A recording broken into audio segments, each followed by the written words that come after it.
हाँ थયું आदेश आपजो।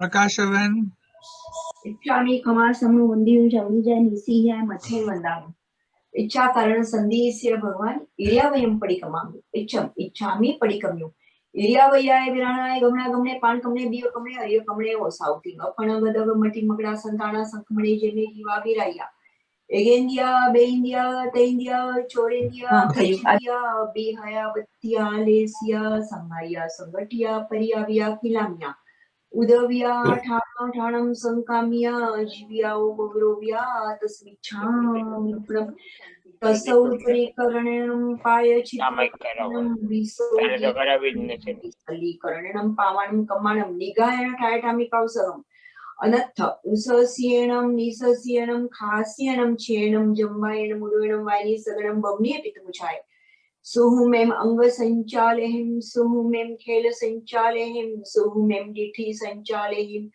एवमाई एहिम आगारेहिम अपगो विरायो उज्जमे कौसगो यावर्यन्ताणं भगवन्ताणं नमो कारणं न पारेमी ताव कायम ठाणेणं मोणेणं जाणेणं एक लोगसनो कौसक न आवडे तो 4 नौकार अप्पाणं मोसीरामी।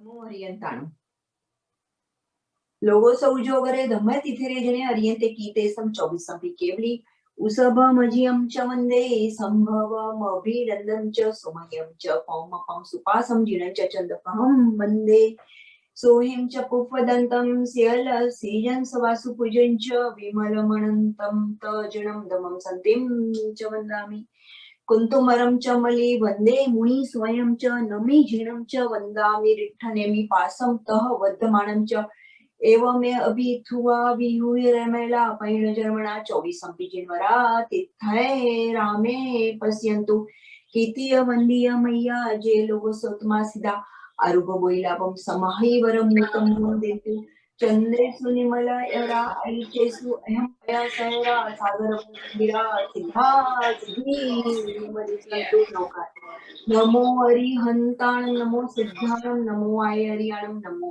वज्जाणं नमो लोये सब सावणं एसो पंच नमुकारो सव पावपणासुनो મંગળાનંચ સવેસીમ પડમં હવૈ મંગલમ। આપણે આ સુર સામાયિકની શરૂઆત થઈ હવે। ઘણો ઘણો આભાર ચેતનાબેન। યા થેન્ક યુ પ્રદીપભાઈ। અને અંતમંગળ પછી 3 નવકાર ભણી લેવા। હા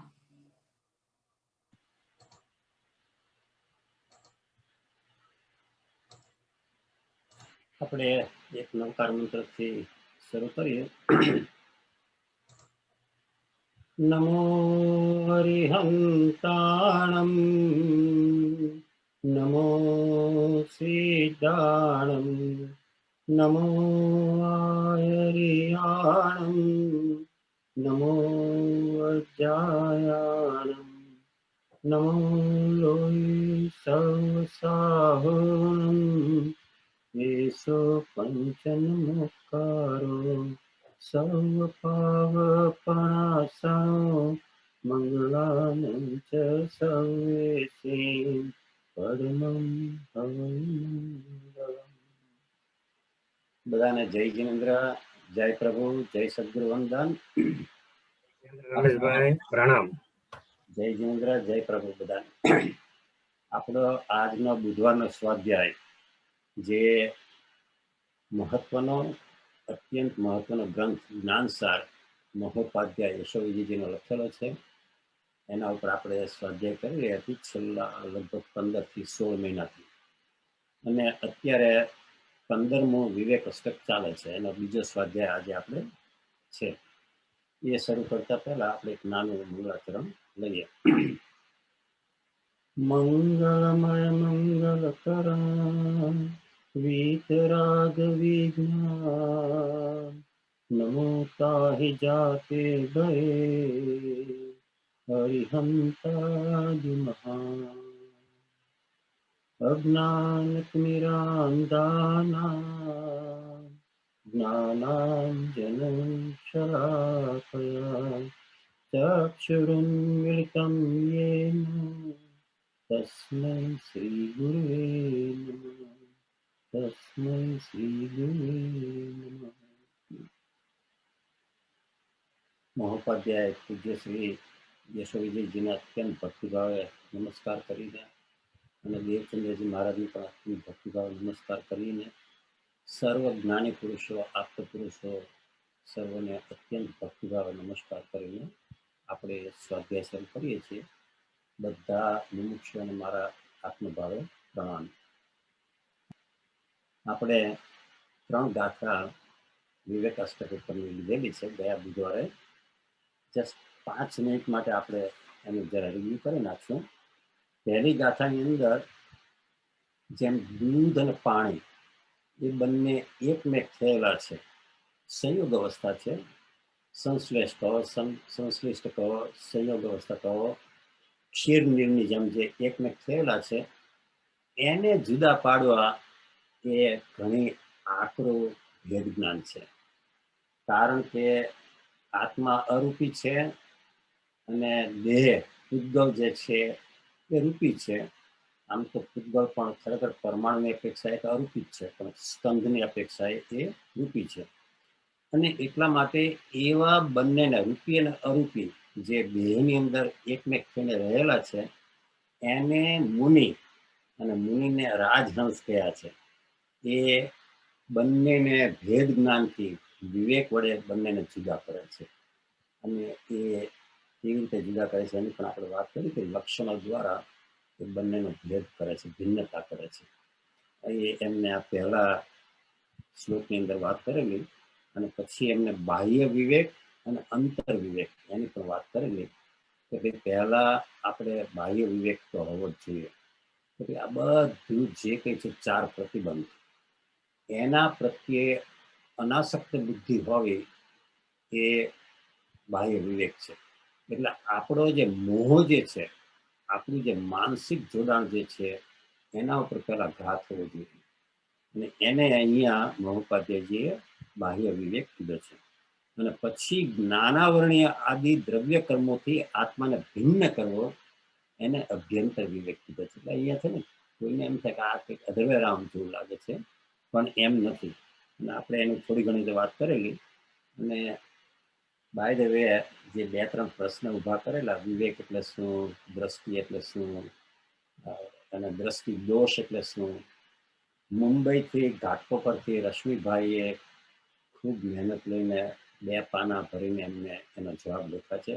અને મહદ અંશે એમના જવાબ સાચા પણ છે. અને આઈ રિયલી એપ્રિશિએટ અને આઈ ટ્રુલી અન્ડરસ્ટેન્ડ તમારી જિજ્ઞાસા વૃત્તિ અને સમજવાની વૃત્તિ. આપણે એના પર પછી થોડો ઘણો વિચાર કરીશું. બીજી ગાથાની અંદર કહે છે કે સમય સાહેબની 4થી ગાથા મૂકેલી છે. શ્રુત પરિચિત અનુભૂત સર્વને કામ ભોગ બંધનની કથા પરથી જુદા એકત્વની ઉપલબ્ધિ કેવળ સુલભના. એ જ વાત અહીંયા મહોપાધ્યાયજીએ બહુ જ સરસ રીતે પોતાના શબ્દોમાં મૂકેલો છે કે શરીરમાં હંમેશા શરીર અને આત્માનો અવિવેક એ સુલભ છે. શા માટે? અનાદિથી આપણે એ દેહ તે હું એવી જે દેહાધ્યાસથી જે આપણે વર્તના કરી છે એટલે એ સહજ રીતે ગમે ત્યાં જન્મ લઈએ અને એ અવિવેક રૂપે જ આપણે આપણું પરિભ્રમણ કરેલું છે અને આપણા એવા ભાવ કરેલા છે. એટલે કે એ તો બધાને સુલભ છે, પણ એનો ભેદ કરવો, દેહથી ભિન્ન આત્માને જાણવો એ લોઢાના ચણા ચાવવા જેવું છે. અને એમને તો ત્યાં સુધી લઈ ગયા કોટી જન્મોથી પણ અત્યંત દુર્લભ છે. એક અપેક્ષાએ જોઈએ તો અનાદિથી આજ સુધીમાં આપણે અનંત ભવ કરેલા છે મનુષ્યના. બીજા બધા ભવની તો વાત જ નથી.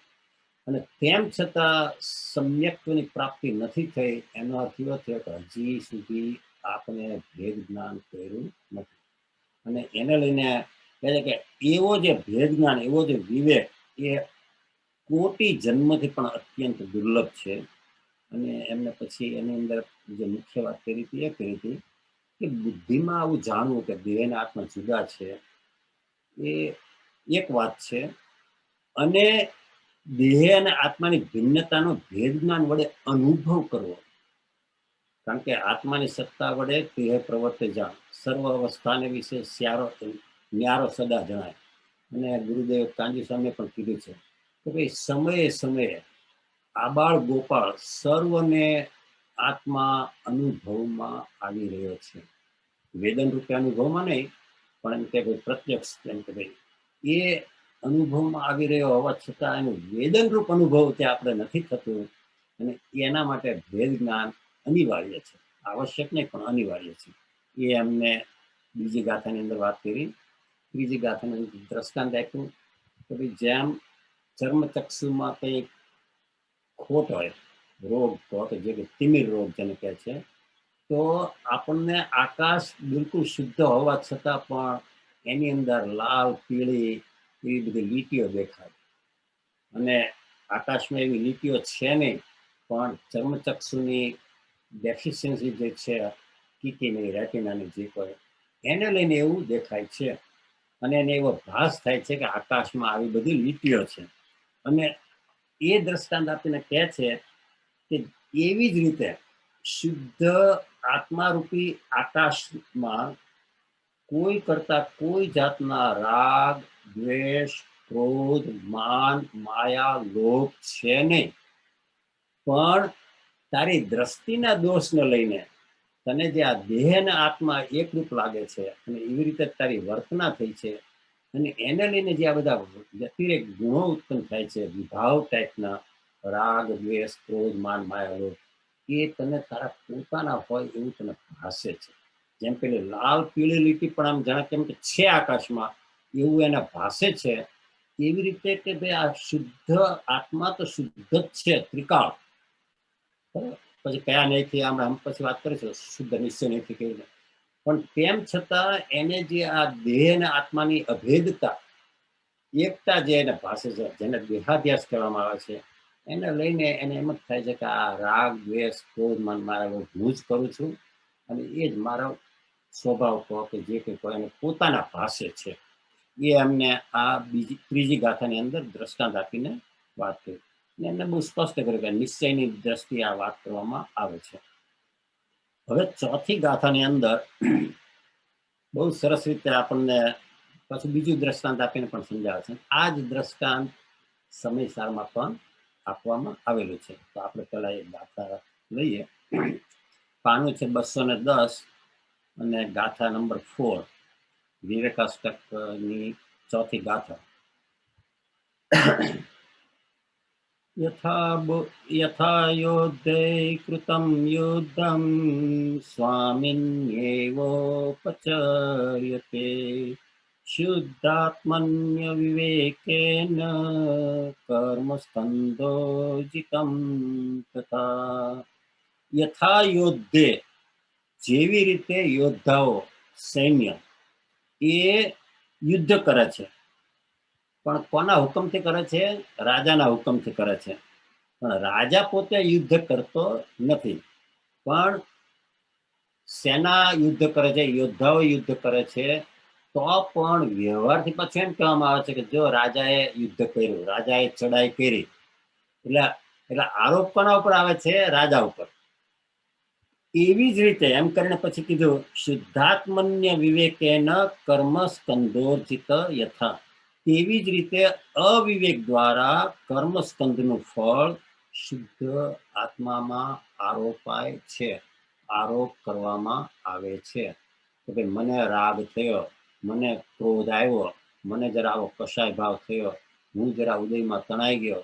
એટલે એ જે કહેવાય છે એ શું કીધું છે કે જેવી રીતે યોદ્ધાઓ યુદ્ધ કરે છે, અને તેમ છતાં યોદ્ધાથી જે જુદી વ્યક્તિ છે, એન્ટિટી, એવા રાજા ઉપર એનો આરોપ આવે છે કે ભાઈ રાજાએ યુદ્ધ કર્યું છે, રાજા યુદ્ધ કરે છે, રાજાએ ચડાઈ કરી છે, આ વગેરે, અને હારી જાય તો કે રાજા હારી ગયા.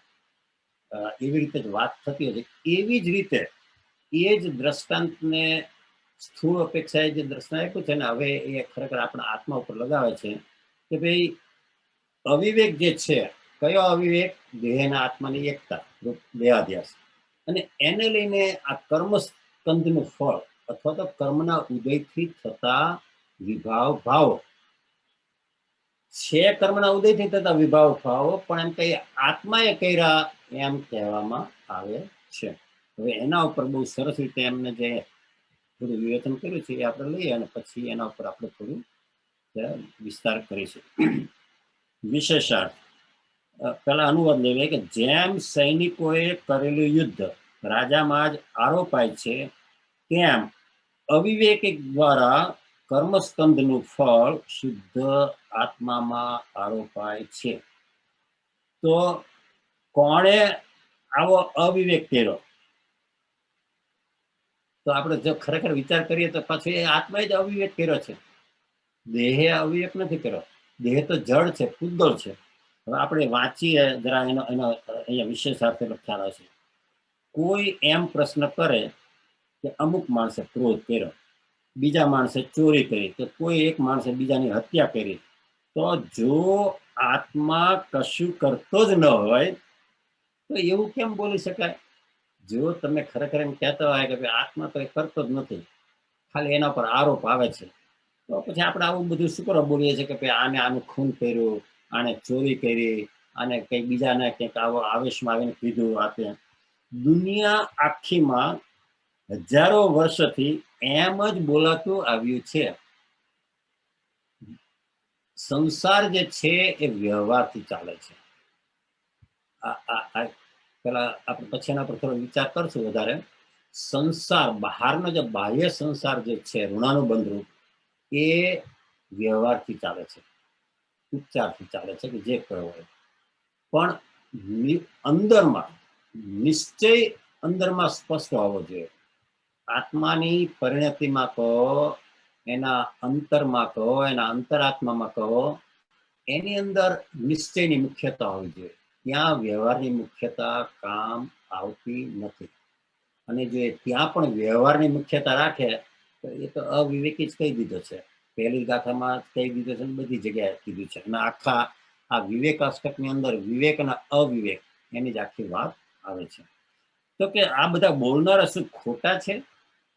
તો કે આ પ્રશ્નનો ઉત્તર અહીં આપેલો છે. અહીં એટલે આ ગાથામાં.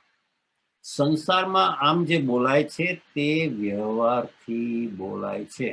એ એક જાતનો ઉપચાર છે, પ્રથા છે, રિવાજ છે, અને ઉપચારને ઉપચારની રીતે સમજવો જોઈએ. કારણ કે એ જો આપણે ઉપચારની રીતે ન સમજીએ ને તો બધા બહુ મોટા થાય. હું એમ કહું કે અમે લીમડી ગામના અથવા તો લીમડી ગામ અમારું, તો એ સમજવું પડે કે આપણે શું કહેવા માંગીએ છીએ. કે હું ખાઈ રહ્યો છું, કે હું બોલું છું, કે આ તે બધાની અંદર આ સ્વપરનો વિવેક અનિવાર્ય છે. અને એ નથી કરતા એટલે જ બધા મોટા થાય છે. તો અહીંયા જો હવે શું કહે છે કે અહીં ઉદાહરણ આપવામાં આવ્યું છે યુદ્ધનું. યુદ્ધમાં લડવા માટે સૈનિકો જાય છે. રાજા તો પોતાના રાજમહેલમાં બેઠો છે. સૈનિકોને હુકમ કોણ આપે છે? સેનાપતિ આપે છે. અને સેનાપતિ દિવાન દ્વારા રાજાને બધી ખબર આપે કે ભાઈ આપણે આ બાજુ આપણી જરા જીત થતી જાય છે, બીજી બાજુ થોડી હાર થતી જાય છે, આપણે આટલા માણસો મરી ગયા, કે જે કે બધું હોય એ રાજાને બધી સમાચાર આપતા રહે. જેવી રીતે સંજય ધૃતરાષ્ટ્રના સમાચાર આપતા હતા દિવ્ય ચક્ષુ વડે, એવી રીતે ધૃતરાષ્ટ્ર કદી પણ યુદ્ધમાં ગયા જ નહોતા. જે 18 દિવસ યુદ્ધ ચાલ્યું કૌરવો અને પાંડવોનું, એની અંદર ધૃતરાષ્ટ્ર દુર્યોધન તરફથી કદી પણ યુદ્ધમાં ગયા નહોતા. એ જ વાત અહીંયા આપણને સમજાવે છે. હવે યુદ્ધમાં સૈનિકોએ વિજય મેળવ્યો હોય તો રાજાએ જીત મેળવી એમ કહેવાય છે. સૈનિકો હારી ગયા તો રાજા હારી ગયા એમ કહેવાય છે. વસ્તુતઃ રાજા તો યુદ્ધ ભૂમિ ઉપર ગયા જ નથી, પણ એ જાતનો વ્યવહાર કરવામાં આવે છે અને ઉપચારથી કહેવામાં આવે છે. અને જે લોકો ચેસ રેમાં છે ને, શેતરંજ જેને આપણે કહીએ છીએ, એની અંદર પણ બધા આપણે જાણીએ છીએ કે મારી પાસે વજીર હોય, હાથી હોય, ઊંટ હોય, ઘોડા હોય, બધું હોય, પણ સામી વ્યક્તિ મારા રાજાને જો ચેકમેટ કરી નાખે ને, અને ભલે એની પાસે ઇવન મેં એનો વજીર પણ લઈ લીધો હોય, એને વજીરે ગુમાવ્યો હોય, એની પાસે એક હાથી પણ ન હોય, ઘોડો પણ ન હોય, બધું ન હોય, પણ એ જો મારા રાજાને ચેકમેટ કરી નાખે ને, તો મારી પાસે વજીર ને, હાથી ને, ઘોડા ને, બધું પાયદળ ને બધું હોવા છતાં હું હારી ગયો. એવી જ વાત અહીંયા કરે છે. આ એ જ એક્ઝેક્ટલી એ જ દ્રષ્ટાંત અહીંયા આપણને આપેલું છે કે આવી જ રીતે એમ કરીને હવે જો આ દ્રષ્ટાંત ઉપરથી હવે સિદ્ધાંત ઉપર આવે છે, આપણા ઉપર લાવે છે કે આવી જ રીતે આત્મા ક્રોધ કરતો નથી, કે આત્મા હત્યા પણ કરતો નથી, આત્માનો જન્મદિવસ ઉજવાતો નથી. બોલો, વિચાર કરો. હું એમ કહું કે આજે મારો જન્મદિવસ, જે આત્મા અનાદિ અનંત છે એનો જન્મ થયો, અને એ પાછો દર વર્ષે દરેક વર્ષે પાછું જન્મે છે. બોલો, વિચાર કરો તમે. અને પાછા બીજી બાજુ આપણે કે આત્મા તો અજર અમર અવિનાશી ને દેહાતીત સ્વરૂપ. એટલે ખરેખર કહે છે કે આ જન્મદિવસ પણ આત્માનો ઉજવાતો નથી, આત્માને ઇનામ પણ લાગતું નથી, તો પણ ઉપચારથી કહેવાય છે જડ એવા શુભાશુભ કર્મનો કરતા આત્મા નથી. હમણાં જે મહેન્દ્રભાઈ લીધેલું ને બધું એના ઉપર જ આવેલું આખું, કરતા જીવન કર્મનો, કર્મ જ કરતા કર્મ. લગભગ અહીંયા થોડી ઘણી એ જ વાત અહીંયા આવે છે કે ભાઈ જડ એવા શુભાશુભ કર્મનો કરતા આત્મા નથી. જો શ્રીમદ રાજચંદ્રજીએ જે પ્રશ્ન ઉઠાવ્યા શિષ્ય તરીકે અને પછી એનો જવાબ આપ્યો, તો એની અંદર એમને જેમ કીધું શંકા તરીકે, કરતા જીવન કર્મનો, કર્મ જ કરતા કર્મ. અને ખરેખર વિચાર કરો ને તો કૃપાળદેવ કહે છે કે શિષ્ય તારી વાત સાચી છે, તું કહે છે બરાબર છે, કરતા જીવન કર્મનો હું પણ કબૂલ થઉં છું, અને કર્મ જે કરતા કર્મ કે એ પણ હું કબૂલ થઉં છું, પણ તું જે કહે છે ને એ કોઈ એક અપેક્ષા એ તું કહે છે, અને અમે એને કબૂલ કરીએ છીએ. કરતા જીવન કર્મનો, કયા કર્મનો કરતા નથી એ જાણવું જરૂરી છે. કારણ કે કર્મ 3 પ્રકારના છે, દ્રવ્ય કર્મ, ન કર્મ અને ભાવ કર્મ. એટલે કહે છે કે તું દ્રવ્ય કર્મ, આત્મા દ્રવ્ય કર્મનો કરતા નથી. અને પછી કર્મ જ કરતા કર્મ, તો કે હા તારી વાત સાચી છે, આઈ એગ્રી વિથ યુ.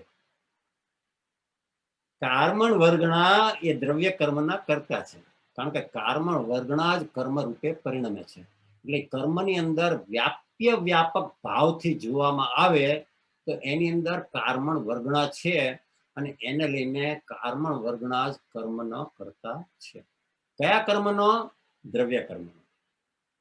એટલે આ સમજવું બહુ જરૂરી છે, કારણ કે એ જો નહીં સમજીએ ને તો એ જ રીતે અહીંયા કહે છે કે જડ એવા શુભાશુભ કર્મનો કરતા આત્મા નથી. આત્મા કરતા પણ નથી અને ભોગતા પણ નથી. જો એક અપેક્ષાએ જે કીધું છે એ સાચું છે, ને બીજી અપેક્ષા એ સાચું નથી. આત્મા કરતા પણ છે અને આત્મા ભોગતા પણ છે. એટલા માટે 6 પદની અંદર એમ કીધું છે, અજ્ઞાનથી આત્મા કરતા બને છે. જ્ઞાન ભાવે એ પોતાના સ્વભાવનો કરતા છે.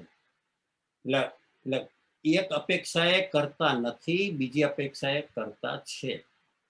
એવી જ રીતે ભોગતાનો છે કે ભોગતા છે પણ ખરો અને ભોગતા નથી પણ છે. પર વસ્તુનો ભોગતા નથી, પણ પોતાના સ્વભાવનો ભોગતા છે, પોતાના પરિણામનો ભોગતા છે. એના તમે યુ કેનોટ નિગેટ ધેટ. પરિણામ ત્યાં જ કર્યા છે, એટલે પરિણામનો ભોગતા તું જ છે. પણ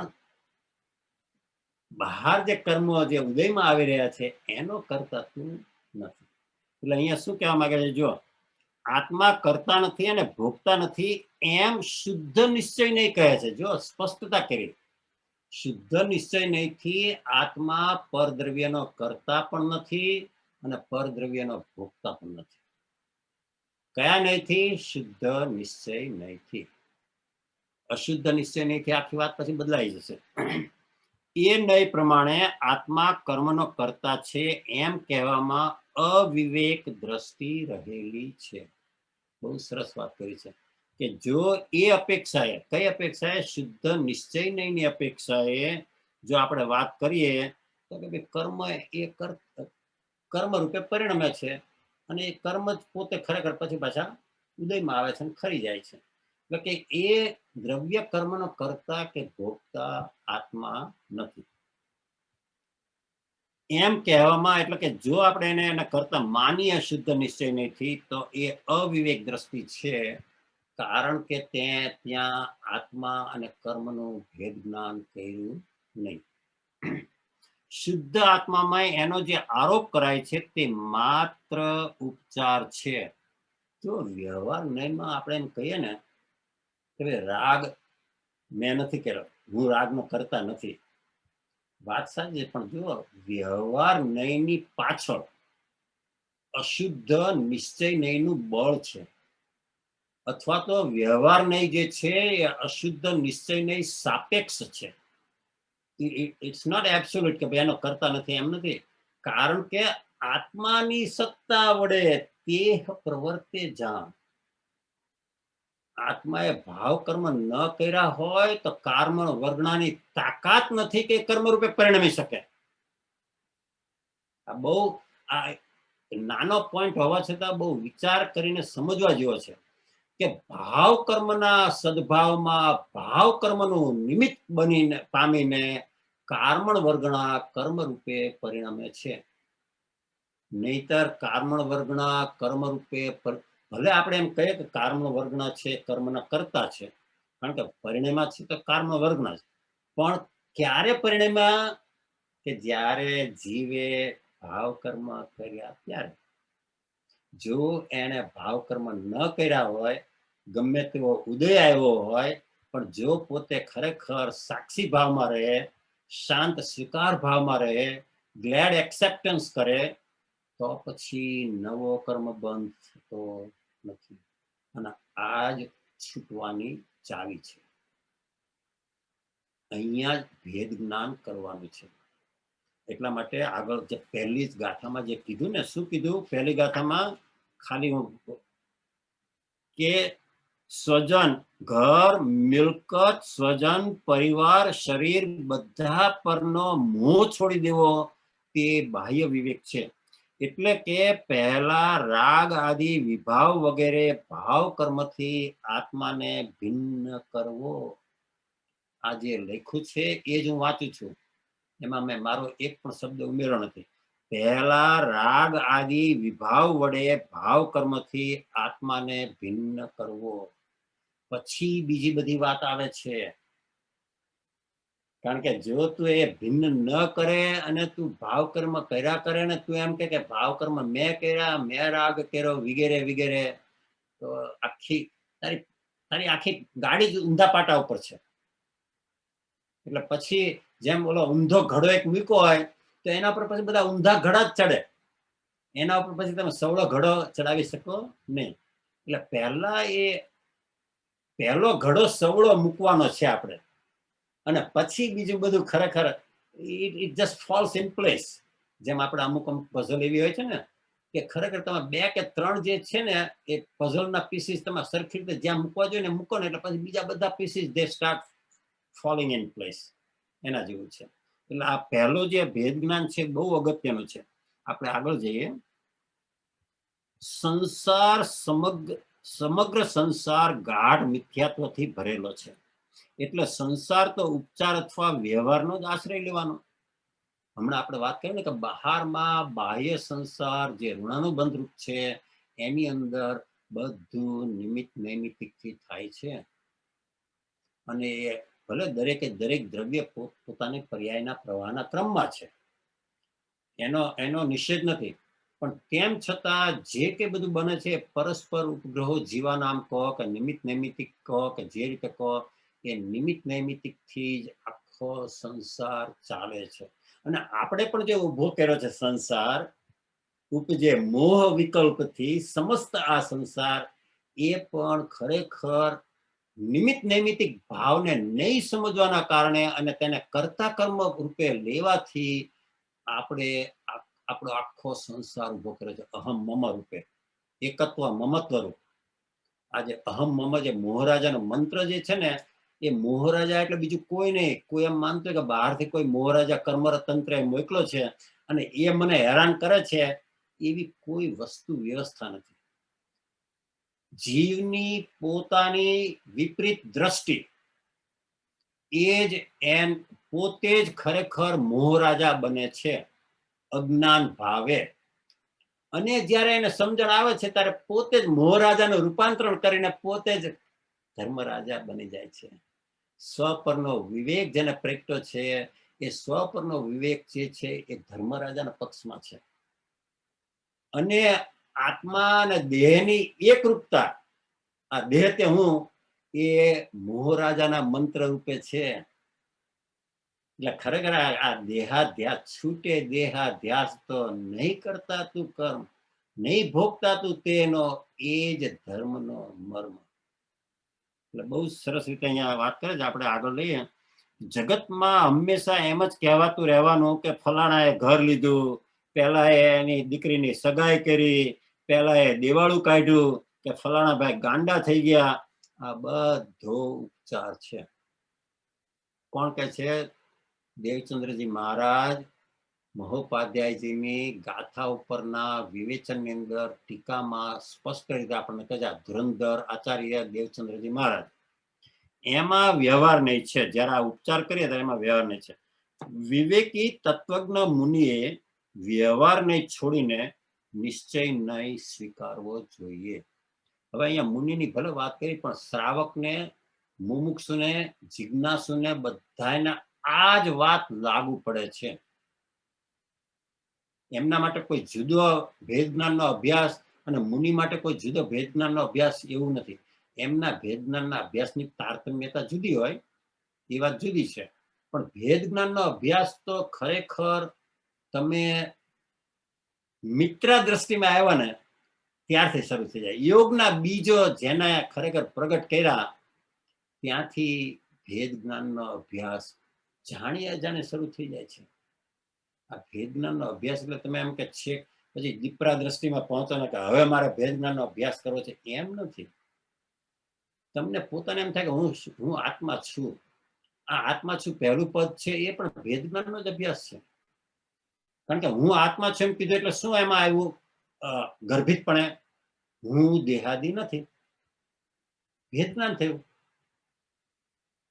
તમે એમ કહો કે હું નિત્ય છું, તો એની અંદર ભલે આપણે બોલીએ નહીં, પણ આ બધું જે પર વસ્તુને પૂતગલો જે ક્ષણે ક્ષણે પલટાય છે, અથવા તો મારી ઇવન પોતાની પર્યાય પલટાય છે, એ હું નથી. એટલે ત્યાં પણ ભેદ જ્ઞાન જ થઈ રહ્યું છે. 6 પદની અંદર ભેદ જ્ઞાન અંતર્ગર્ભિત છે. એવું નથી કે મોક્ષનો ઉપાય આવે કે ત્યારે જ ખરેખર ભેદ જ્ઞાનની પ્રક્રિયા શરૂ થાય છે. ભલે ત્યાં એમને 109, 110, 111, 112, 13 ગાથામાં આખી એની પ્રક્રિયા મૂકી, એ વાત જુદી છે. પણ ડિરેક્ટલી ઓર ઇનડિરેક્ટલી ભેદ જ્ઞાનની પ્રક્રિયા મિત્રા દ્રષ્ટિમાં આવ્યા પછી શરૂ થઈ જાય છે. ભલે પહેલા બહુ સ્થૂળ અપેક્ષા હોય ને પછી આગળ વધે, એ વાત જુદી છે.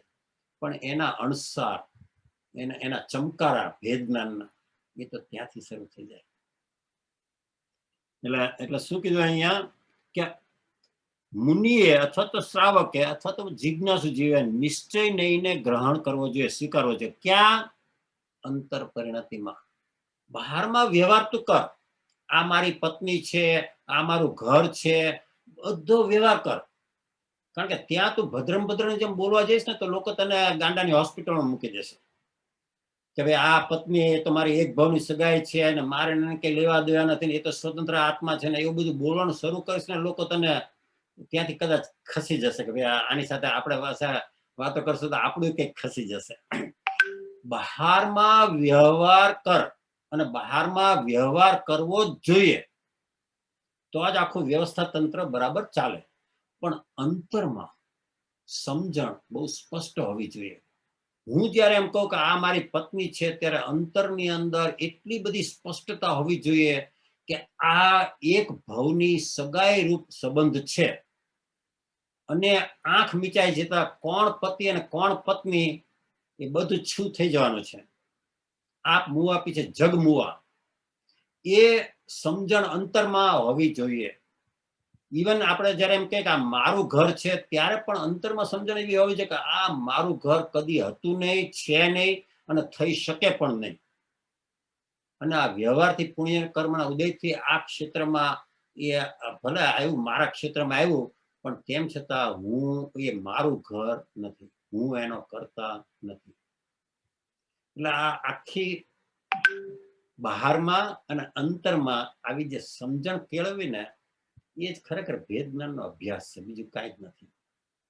કોઈને પ્રશ્ન હોય તો લઈએ આપણે પાંચમી ગાથામાં જતા પહેલા.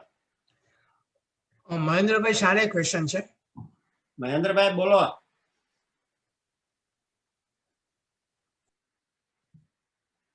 મહેન્દ્રભાઈ. પ્રણામ રમેશભાઈ. જય પ્રભુ, જય જીનેન્દ્ર, પ્રણામ. એક જો ચેતન કરતું નથી, નથી થતા તો કર્મ, તેથી સહજ સ્વભાવ નહીં, તેમજ નહીં જીવ ધર્મ. બરાબર. એક ઈ ગાથા અને એક બીજી ગાથા છે, ભાવ કર્મની જ કલ્પના માટે ચેતન રૂપ, જીવ વીર્યની સ્ફૂર્ણા ગ્રહણ કરે જળ ધૂપ. એ બે ગાથા ઉપર થોડો પ્રકાશ પાડશો? ભાઈ તમે મને અત્યારે મહેન્દ્રભાઈ નું કામ સોંપો છો. પણ કઈ વાત નહીં, અત્યારે એટલે આપણે અત્યારે આ સબ્જેક્ટ આવ્યો છે ને એટલે જો ચેતન કરતું નથી, નથી થતા તો કર્મ. બરાબર.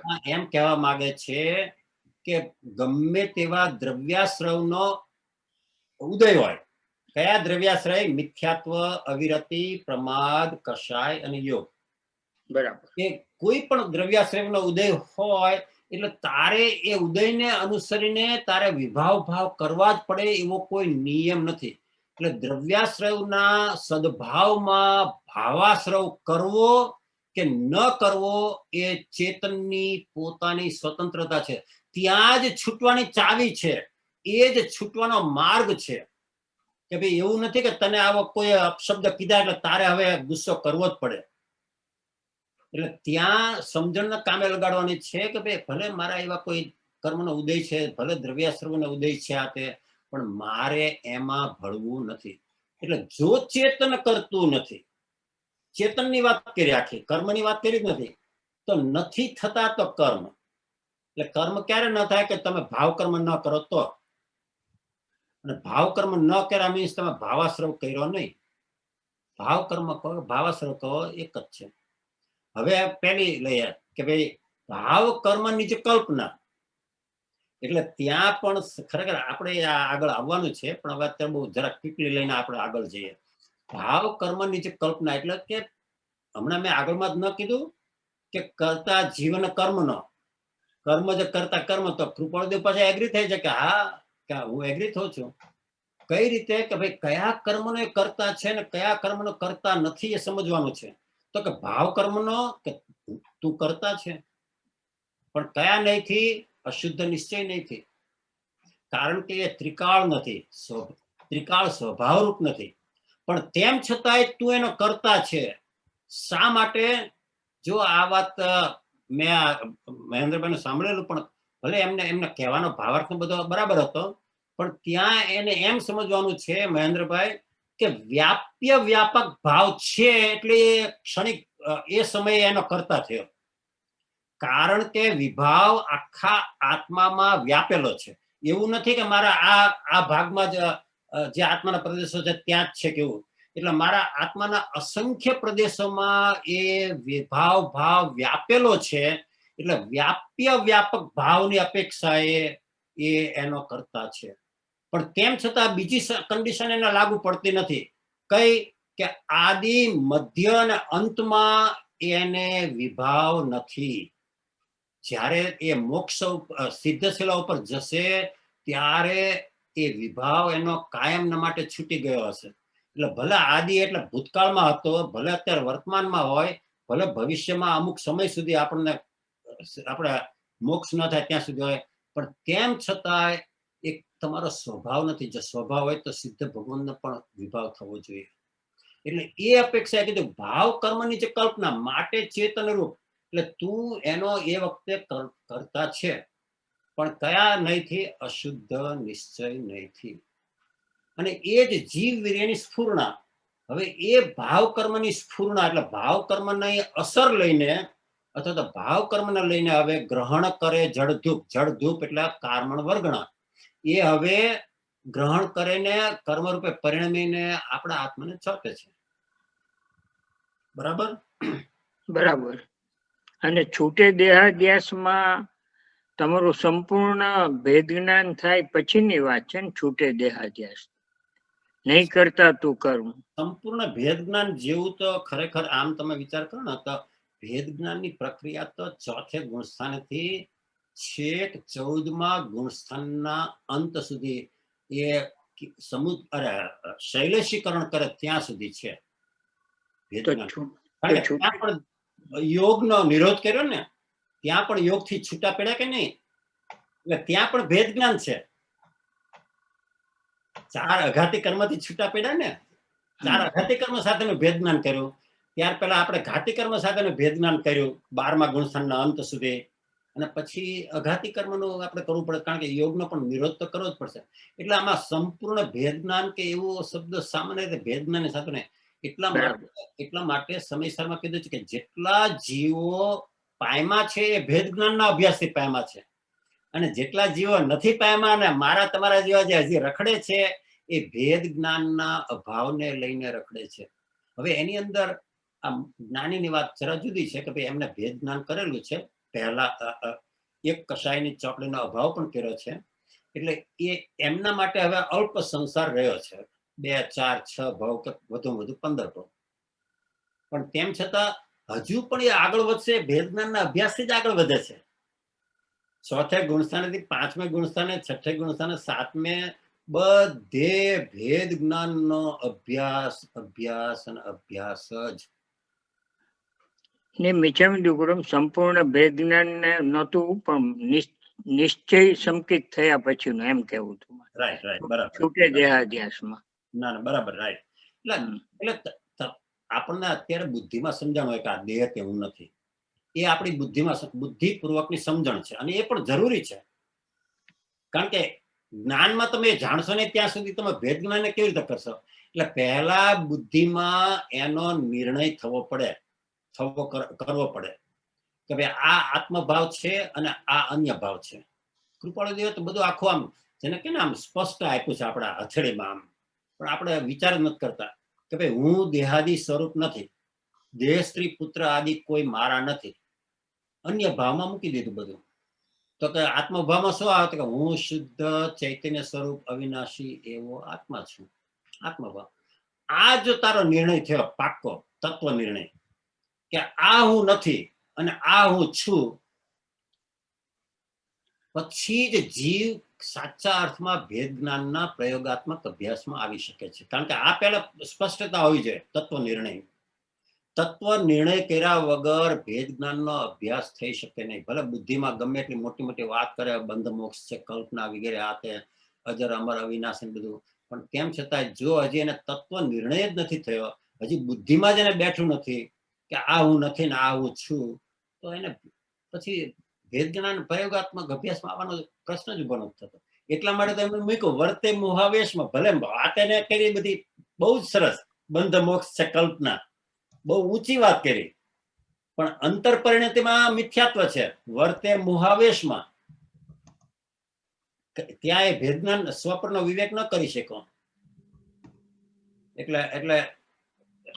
એટલે આપણે બોલીએ છીએ ખરા, પણ આમ પદાર્થનો અનિર્ણય છે ને. અનિર્ણય તો ન કહેવાય. અનિર્ણય ક્યારે કહેવાય કે તમે હજી દેહ તે હું એવું કહો તો એ અનિર્ણય કહેવાય. પણ એ પદાર્થનો જે નિર્ણય કર્યો છે એ બુદ્ધિમાં થયો છે, એ હજી સર્ટિફાય નથી થયો. જેમ આપણે તમે ગમે એવું પેપર ડોક્યુમેન્ટ સાઇન કર્યું હોય, પણ નોટરી ઓફિસર જ્યાં સુધી સિક્કો ન મારે ને ત્યાં સુધી એ સહી કોર્ટ કબૂલ કરતું નથી. બરાબર. એક્ઝેક્ટલી એવી રીતે કે ભાઈ તમે તત્વ નિર્ણય કર્યો છે, સાચો કર્યો છે, પણ એના ઉપર સિક્કો ક્યારે લાગશે કે ભેદ જ્ઞાનનો પ્રયોગાત્મક અભ્યાસ કરીને તમને એનું વેદન આવે, તમને એનું ભાષણ થાય. જેમ સૌભાગ્યભાઈએ કીધું, હવે અમને દેહ અને આત્મા બે ફાટ જુદા જણાય છે. નાળિયેરમાં ગોળો છૂટો છે. એવું જયારે વેદના આવે અને એવી જયારે અનુભૂતિ થાય ત્યારે એમ કહેવાય કે હવે તારો દેહાધ્યાસ તૂટ્યો. બરાબર. ઓમ. ઓમ. Thank you. આપણે 5મી ગાથા 211 પેજ પર છે. પેલા હું લઉં છું. ઇષ્ટકાદ્યપી હિ સ્વર્ણ પિતોન્મતો યથેક્ષતે આત્મા ભેદ બ્રહ્મસ્તદ્વદ દેહાદાવ વિવેકિન. દ્રષ્ટાંતથી જ બધી વસ્તુ સ્પષ્ટ કરે અને બધી જગ્યાએ ઇવન ઇષ્ટોપદેશ લે છે મહેન્દ્રભાઈ તો બધી ગાથામાં મુખ્ય જ તે. કારણ કે દ્રષ્ટાંતથી પછી ભલે દ્રષ્ટાંત સ્થૂળ આપે પણ પછી એના ઉપરથી સૂક્ષ્મ આપણા આત્મા ઉપર જવું બહુ આપણને સરળ પડે. તો અહીંયા શું કીધું કે જો આ ઇષ્ટકાદ્યપી એટલે શું કીધું કે જેણે ધતુરો પીધો છે એને ઈંટ વગેરે ગમે તેવું જોયું ને પથ્થર ને બધું તને પીળું દેખાય. આપણે જેને કહીએ છીએ ને કમળો થયો એને બધું પીળું દેખાય એવી રીતે કે જેને ધતુરાનું પાન કર્યું છે પીધો છે તેને ઈંટ વગેરે બધું સુવર્ણ રૂપે દેખાય છે. તેની જેમ કેવી રીતે હવે જો આપણા ઉપર આવે છે. પેલા દ્રષ્ટાંત મૂક્યું અને પછી કે વિવેક રહિત માણસને દેહ વગેરેમાં આત્મા સાથે અભેદનો ભ્રમ થાય છે. અભેદનો ભ્રમ એટલે દેહાધ્યાસ થાય છે મહેન્દ્રભાઈ. એટલે વિવેક રહિત માણસ એને દેહ અને આત્મા એ બે અભેદ એટલે એકરૂપ લાગે છે કે આ દેહ તે જ હું. વેદાંતમાં એ રીતે મૂક્યું છે કે મન બુદ્ધિ અને ઇન્દ્રિયો એ જ હું. જે બધા આખા 5 શરીર ત્યાં બધા બતાવ્યા છે ને ત્યાં આહારક શરીર ને પછી પ્રાણમય ને પછી મનોમય ને એની અંદર એ જ વાત કરી છે કે ભાઈ શરૂઆતમાં તો જીવને એમ જ થતું હોય છે કે આ દેહ મન બુદ્ધિ ઇન્દ્રિયો એ જ હું છું. કારણ કે એના દ્વારા જ બધું થાય છે. આપણે ગયા બુધવારે આ વાત કરી લીધી કે જ્ઞાન જેટલું પણ આત્મા કરે છે આત્માની બધી ક્રિયા ઇન્દ્રિયોના અને દેહના માધ્યમથી જ થાય છે. એટલે મેં પ્રશ્ન ઉઠાવ્યો હતો અને એ પ્રશ્નનો જવાબ રશ્મિભાઈએ તો થોડો ઘણો આપેલો છે પણ ખરેખર શું મેં પ્રશ્ન ઉઠાવ્યો હતો કે આ દેહ તે હું દેહાધ્યાસ એ ભ્રમના કારણો શું? ખ્યાલ આવે છે?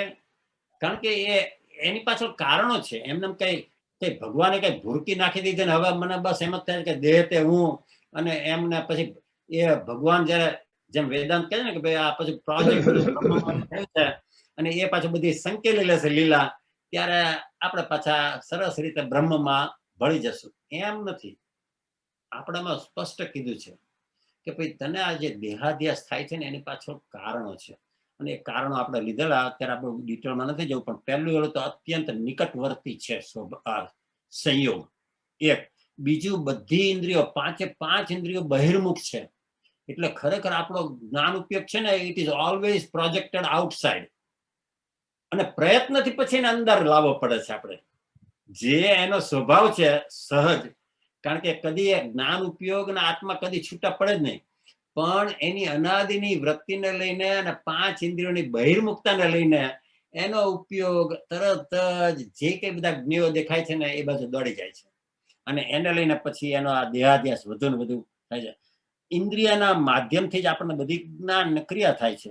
અને ચોથું લબ્ધિ એવા પ્રકારની છે આપણને જો લબ્ધિ પણ જે મળે છે ને એવા પ્રકારની છે એટલો જ આપણો ઉઘાડ થયો છે એટલે એની અંદર આપણે કઈ કરી શકીએ નહીં. અને બીજું કે આત્મા અને કર્મો બંને અરૂપી છે પણ તેમ છતાં દેહ છે રૂપી છે સ્કંદના કારણે અને એને લઈને હવે આત્મા અરૂપી છે એટલે એમ જ થાય છે કે આ એક જ છે.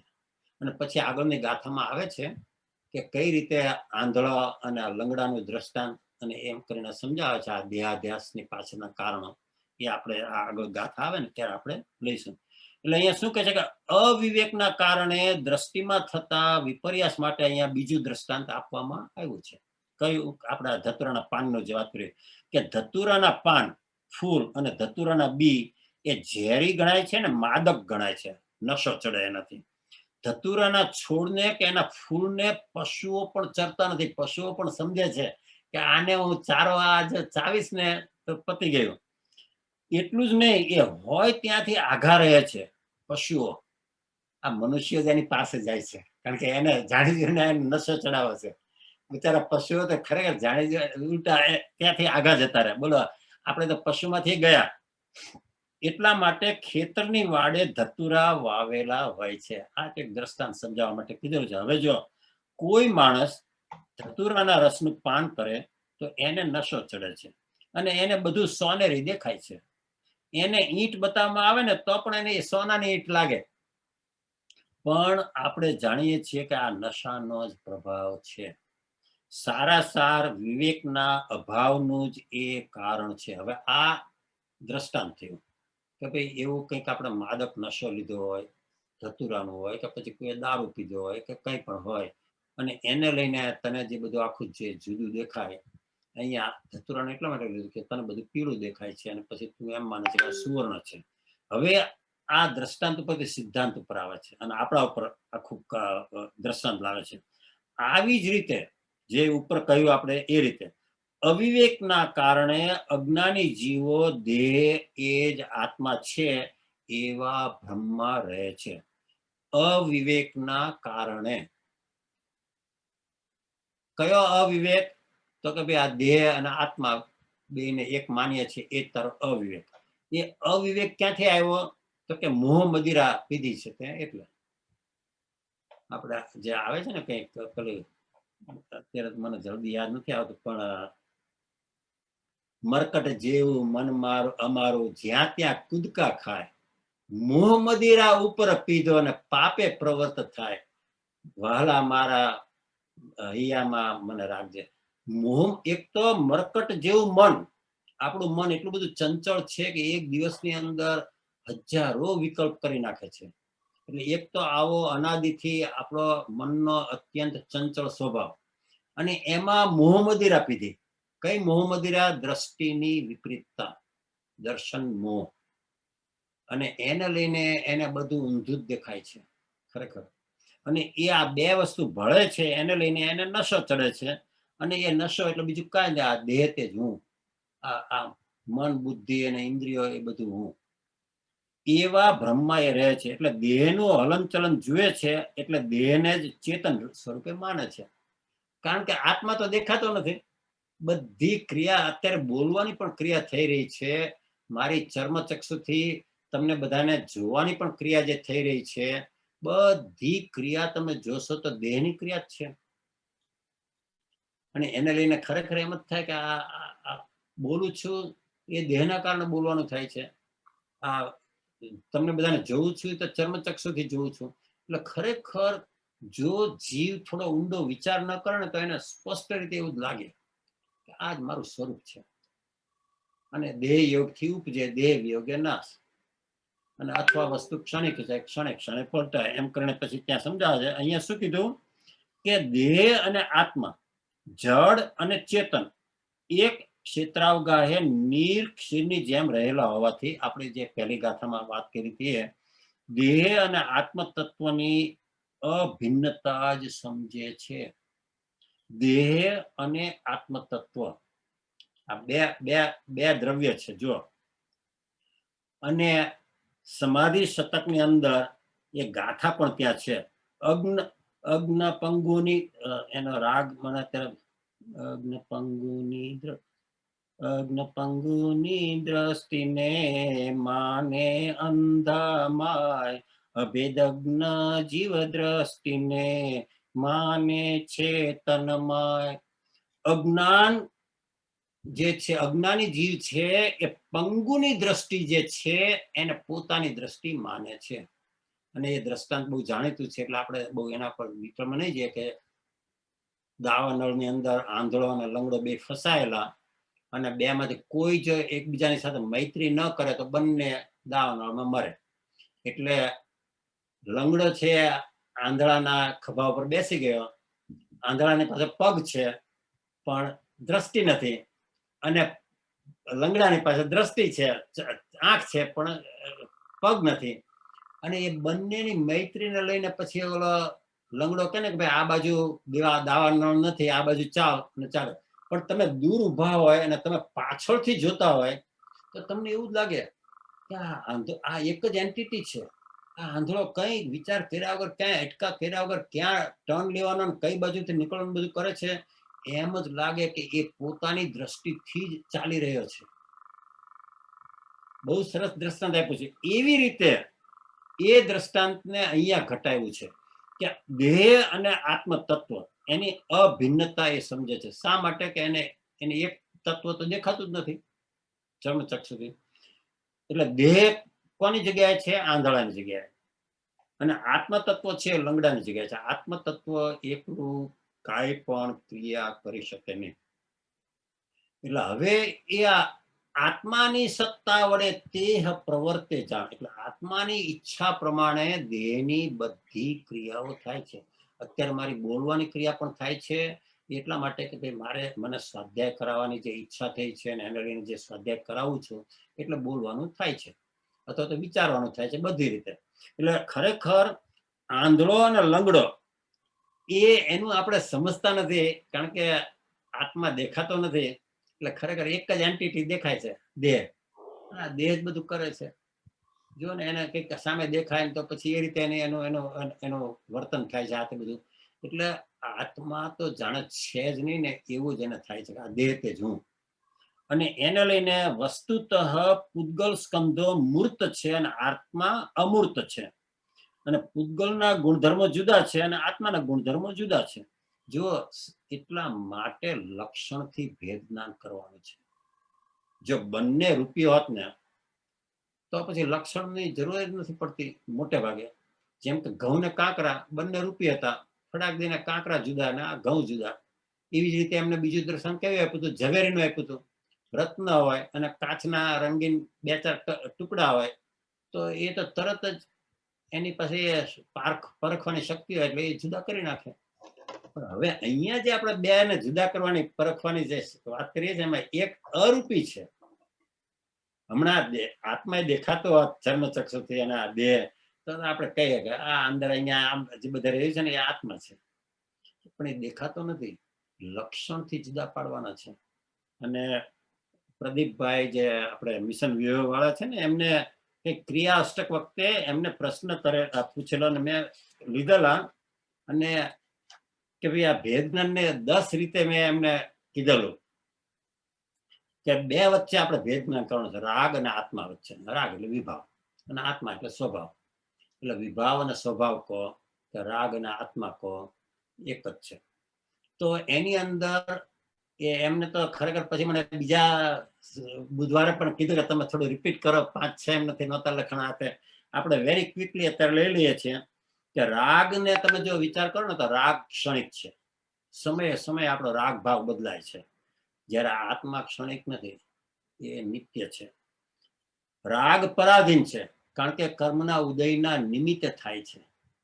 કર્મના ઉદયનું નિમિત્ત ન હોય તો રાગ થઈ શકે નહીં. જો કર્મના ઉદયના નિમિત્ત વગર રાગ થતો હોય તો સિદ્ધને પણ થવો જોઈએ. એટલે રાગ પરાધીન છે અને સ્વભાવ આત્મા એ સ્વાધીન છે. રાગ આકુળતા જન્માવે છે. આત્મા જ્યારે આપણે આત્મામાં રહીએ ત્યારે એ નિરાકુળ સ્વભાવી છે, નિરાકુળતા જન્માવે છે. રાગથી કર્મ બંધ થાય છે. સ્વભાવમાં રહેવાથી કર્મ છૂટે છે, નિર્જરા થાય છે.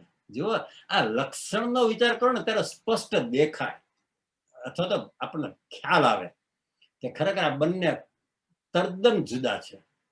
આમાં આપણને આપણે વિચાર નથી કરતો ને એટલે ખરેખર બધાને જરા ગોટા થતા હોય છે, એટલે જ થતા હોય છે. પછી રાગથી સંસાર ઉભો રહે છે. આત્મામાં જવાથી મોક્ષ 5મી ગતિ ઉત્પન્ન થાય છે, મોક્ષ ઉત્પન્ન થાય છે. પહેલામાં 4 ગતિ સંસાર ઉત્પન્ન થાય છે. પછી રાગ છે ભ્રાંતિરૂપ છે, ખોટી માન્યતાથી રાગ ઉત્પન્ન થાય છે. આ દેહ તે હું અને મને કોઈ કંઈ કહે એટલે મને ખોટું લાગે ને પછી હું બધું રાગ દ્વેષ કરું. જ્યારે પહેલી તો ભ્રાંતિરૂપ છે જ નહીં, સ્પષ્ટ હું શુદ્ધ ચૈતન્ય સ્વરૂપ અવિનાશી એવો આત્મા છું. અને ઇન્દ્રિયજન્ય છે રાગ. આત્મા અતિન્દ્રિય છે, ઇન્દ્રિયની જરૂર જ નથી. રાગ કરવો હોય કે દ્વેષ કરવો હોય કે કશાય કરવો હોય તો ઇન્દ્રિય જન્ય છે, ઇન્દ્રિયના માધ્યમથી જ થાય છે. રાગ આપણને બહિર્મુખ રાખે છે. જ્યારે આત્મામાં જઈએ અથવા તો સ્વભાવ તરફ દ્રષ્ટિ કરીએ અંતર્મુખ થઈએ છીએ.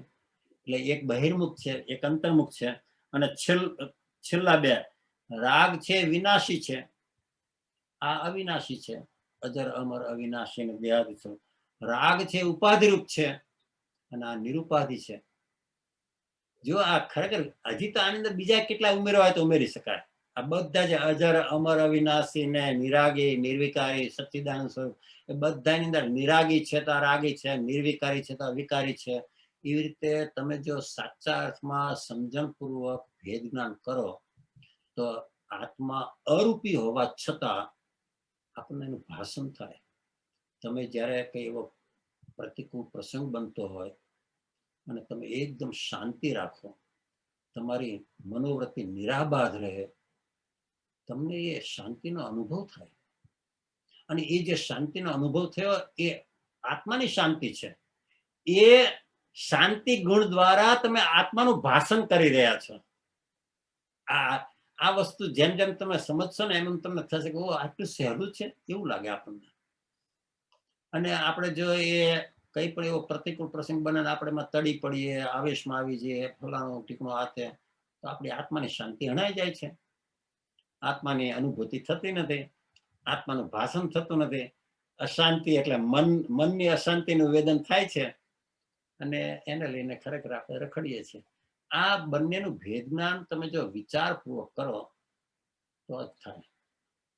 એનો વિચાર વિવેકપૂર્વક શાંત ચિત્તે જો કર્યો, સર્વ આત્મિક તત્વના સિદ્ધાંત તત્વો અનુભવ્યો, સર્વ આત્મિક જ્ઞાનના. પણ એનો વિચાર એક, બીજું વિવેકપૂર્વક, ત્રીજું શાંત ચિત્તે. હાય હોય નહીં, કઈ જ નહીં, એકદમ શાંતિથી ખરેખર બીજી બધી વસ્તુને નિસ્સીહી કરીને કરીએ તો થાય. પણ આપણે તો પેલા તો હજી નિસ્સીહ જ નથી કરતા. ચારે ચાર પ્રતિબંધના વિકલ્પોના ઘોડા દોડતા હોય અને એને ભેદ જ્ઞાન કરવું છે. અરે ભાઈ, ન થાય. અને કરે તો એમાં કઈ હલીવાર ન હોય ખરેખર. અને કદાચ બુદ્ધિના ક્ષયક્ષમથી થોડું ઘણું કરે, પણ એ જે અંતરમાં એનું જે ભેદ જ્ઞાન થવું જોઈએ ને, એ અંતરમાં એનો સ્વપ્રનો વિવેક પ્રગટે નહીં. બહુ સરસ રીતે એમને સમજાવ્યું છે. અને જો આપણે વિચાર કરશું ને, આપણે જેટલી ક્રિયા કરીએ છીએ ને મોટા ભાગના આ સત્સંગ સ્વાધ્યાય ને બાજુમાં મૂકીને, તો દેહની શાતા ઉપજાવવા માટે જ કરીએ છીએ. જેવી અશાતા થાય, કંઈ પણ થાય, ફ્લૂ થયો કે કઈ માથું ભમવા માંડ્યું, ડિઝીનેસ આવી, વર્ટિગો ઇફેક્ટ આવી, કંઈ પણ અશાતા આવે અને જે આપણે ગાંગા થઈ જઈએ છીએ, એ જ બતાવે છે કે આપણામાં કેટલો દેહાધ્યાસ પ્રબળતાથી અંદર પડેલો છે. અશાતાના ઉદયમાં જેટલા અંશે આપણે શાંતિ રાખીએ, જેટલા અંશે આપણી મનોવૃત્તિ નિરાબાદ રહે, જેટલા અંશે એ અશાતાનો સ્વીકાર થાય, એટલા અંશે ખરેખર ભેદ જ્ઞાનની પ્રક્રિયામાં આપણે આવી શકીએ.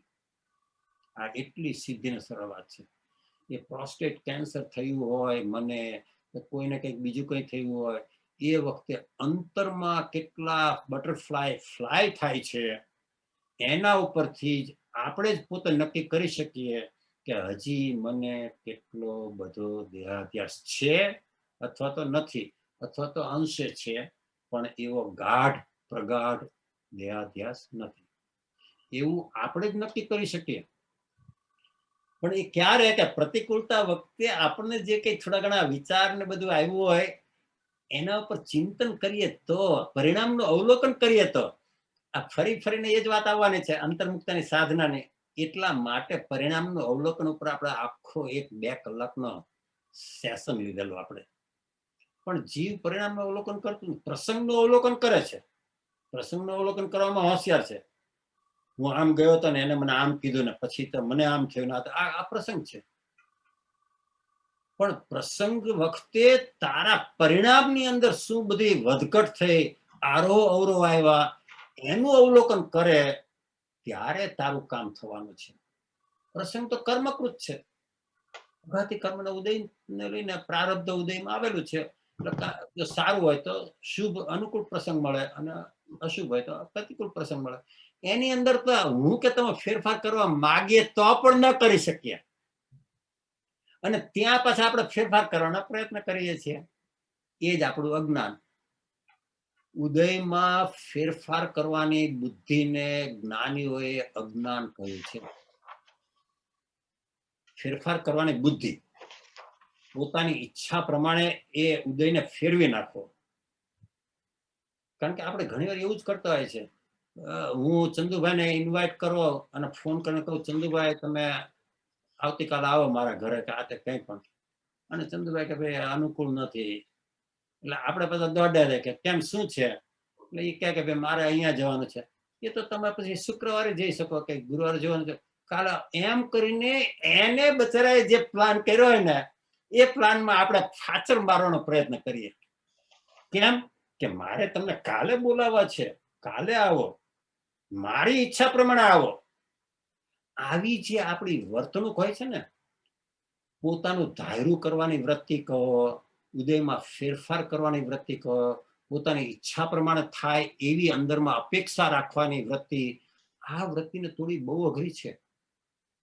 બાકી ઇન્દ્રિયનો સંયમ તો બહુ સહેલો છે, અનંત વાર કર્યો છે.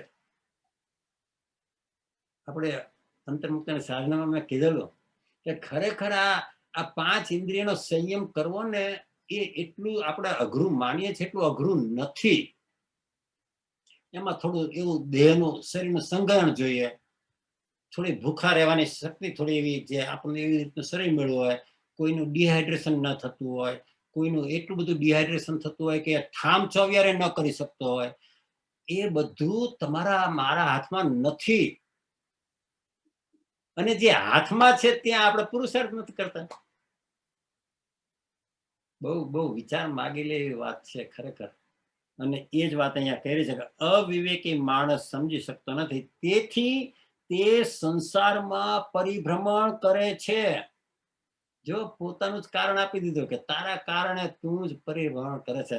અને પછીની 6ઠી ગાથામાં કે 7મી ગાથામાં તો આવે છે 6 ષટકારક તું આપે છે, ખોટા ષટકારક પણ તું આપે છે, અને વિવેક આવ્યા પછી સાચા ષટકારક આત્માના પણ તું જ આપે છે. બહુ સરસ અદભુત વાત કરી છે.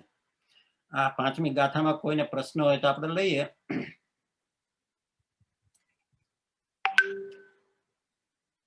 અને જો ન હોય તો આપણે જરા આગળ જઈએ. નથી, કોને ક્વેશ્ચન નથી રમેશભાઈ. ભલે, ચાલો, થેન્ક યુ. પાનું છે 212 અને ગાથા નંબર 6. ઈચ્છાનન પરમાન ભાવાન વિવેકાદ્રે પતત્યધ પરમ ભાવમન્વિચ્છન્ન ના વિવેકે નિમજ્જતિ. આ જરાક થોડીક સમજવા જેવી ગાથા છે, થોડીક જરા ઊંડાણમાં લઈ જાય છે, અને સમજવાનો પ્રયત્ન કરીએ તો સમજાય એવી પણ છે. અનુવાદમાં બહુ સ્પષ્ટ રીતે લખેલું છે, પરમ ભાવને નહીં ઈચ્છતો એવો જીવ વિવેક રૂપી પર્વત ઉપરથી નીચે પડે છે.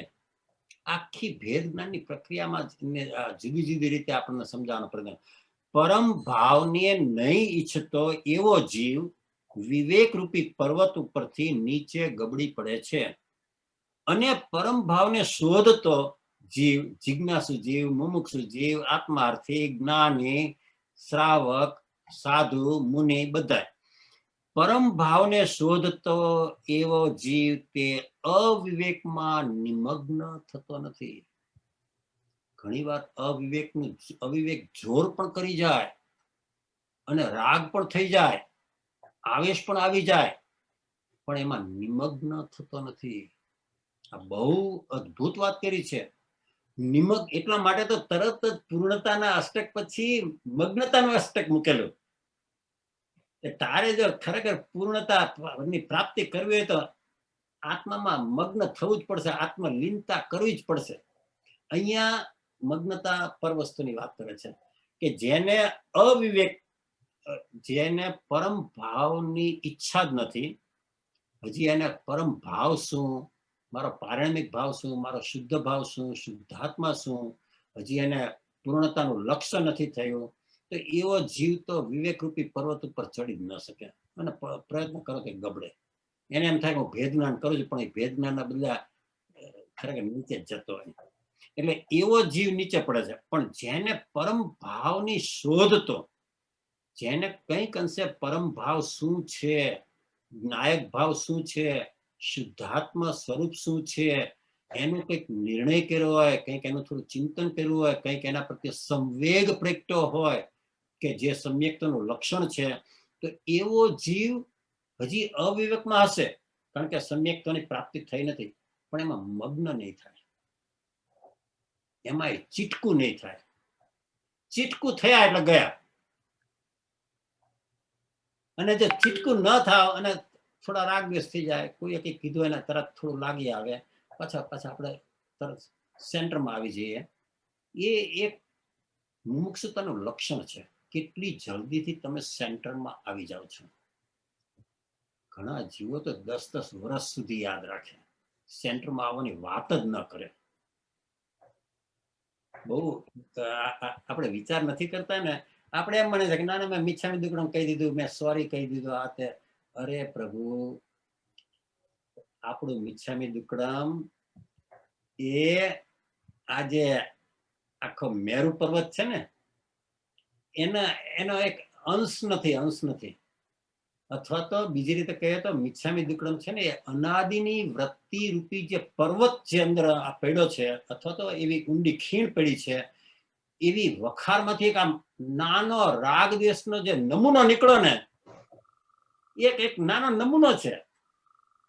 આપણે મોટું જાયન્ટ વેરહાઉસ હોય અને કોઈ આવીને કહે કે ભાઈ તમારો ગોળ તમે બહુ સરસ વેચો છો, કોલ્હાપુરી કે જે કહેવાય, તો આપણે કે આખો વેરહાઉસમાં જે બધા કેટલાય ગોળના રવા લાવીને એને ના આપીએ, બતાવીએ. આપણે એક નાનું એક સેમ્પલ લાવીને એને બતાવીએ, ભાઈ ચાખ, હા, અને આવો જ બધા આખા રવા બધા પડ્યા છે. એવી રીતે આપણને જે સમયવર્તી રાગ અને દ્વેષ થાય છે ને, it is a sample of અનાદિ વૃત્તિ આપણી કેટલી જોર કરી રહી છે ને કેટલી ધરબાઈની અંદર પડી છે, એનું એક નાનું સેમ્પલ છે. અને એ સેમ્પલના આપણે મિચ્છામી દુક્કડમ કરીને આપણે એમ માનીએ છીએ કે મેં મારી જાતને પાછળ ડાહીમાનો દીકરો બનાવી દીધો, અને અંદર અનાદિની વૃત્તિ એવી ને એવી લીલી છમ અંદર પડી. શા માટે હું આના પર આટલો બધો ભાર મૂકું છું? ક્યાં આપણે ભૂલ કરીએ છીએ? આપણે મિચ્છામી દુક્કડમ કરવામાં બહુ હોશિયાર છીએ. આ ભવની અંદર જ આપણે હજારો વાર કર્યું છે, અને અનંત મનુષ્ય ભવ મળ્યા છે. એનું બધાનું મિચ્છામી દુક્કડમ આપણે ભેગું કરીએ ને તો આ 45 આગમના જેટલા પાના છે ને એના કરતા વધારે પાના ભરાય. તેમ છતાં પણ આપણું કલ્યાણ કેમ ન થયું? આવો વિચાર મને ને તમને આવવો જોઈએ કે મારા મિચ્છામી દુક્કડમની અંદર કેમ આવા મોટા મોટા કાણા હતા, આમ હાથી પસાર થઈ જાય એવા કાણા કેમ હતા? કેમ એ મિચ્છામી દુક્કડમમાંથી મારા હૃદયના ભાવ પલળા નહીં, ભીંજાયો નહીં? એવો જ્યાં સુધી એને ભાવ નહીં થાય ને, એવો એવી રીતે વિચાર નહીં કરે ને, ત્યારે એનું કામ નથી થવાનું.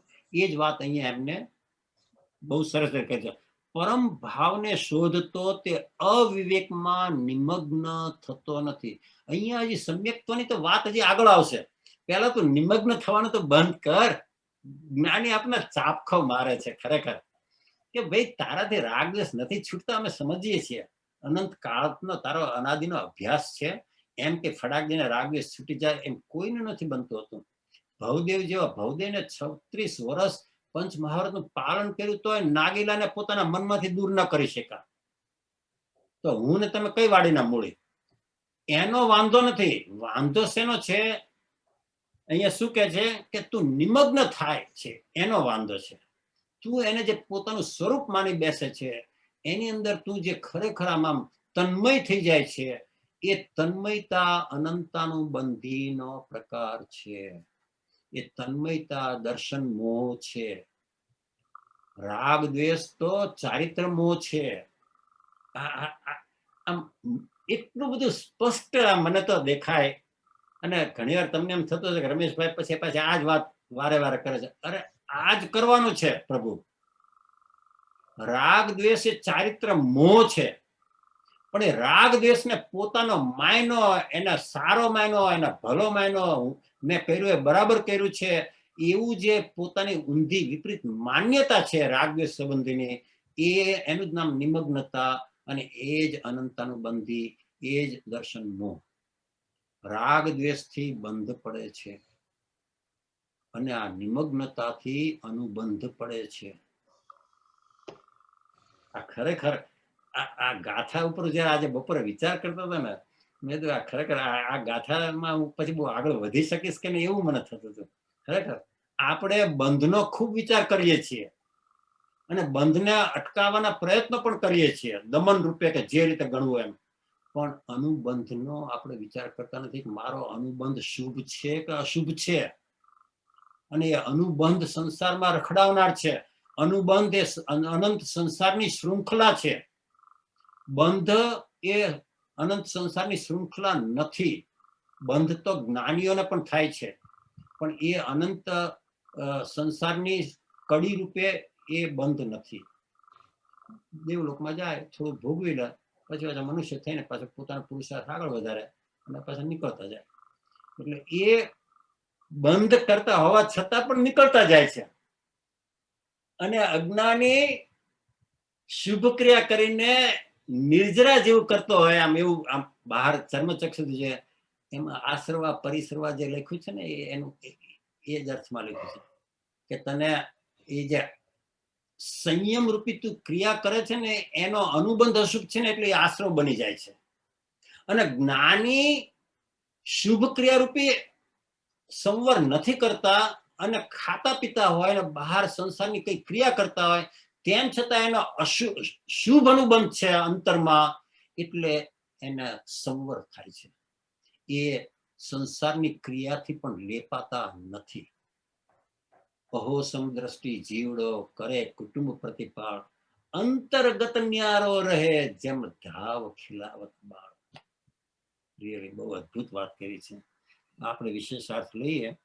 વિવેક અને અવિવેક માટે અહીં રૂપકો યોજવામાં આવ્યા છે. વિવેક એટલે પર્વત અને અવિવેક એટલે પર્વતની તળેટીમાં અથવા ખીણમાં આવેલું ઊંડું જળાશય.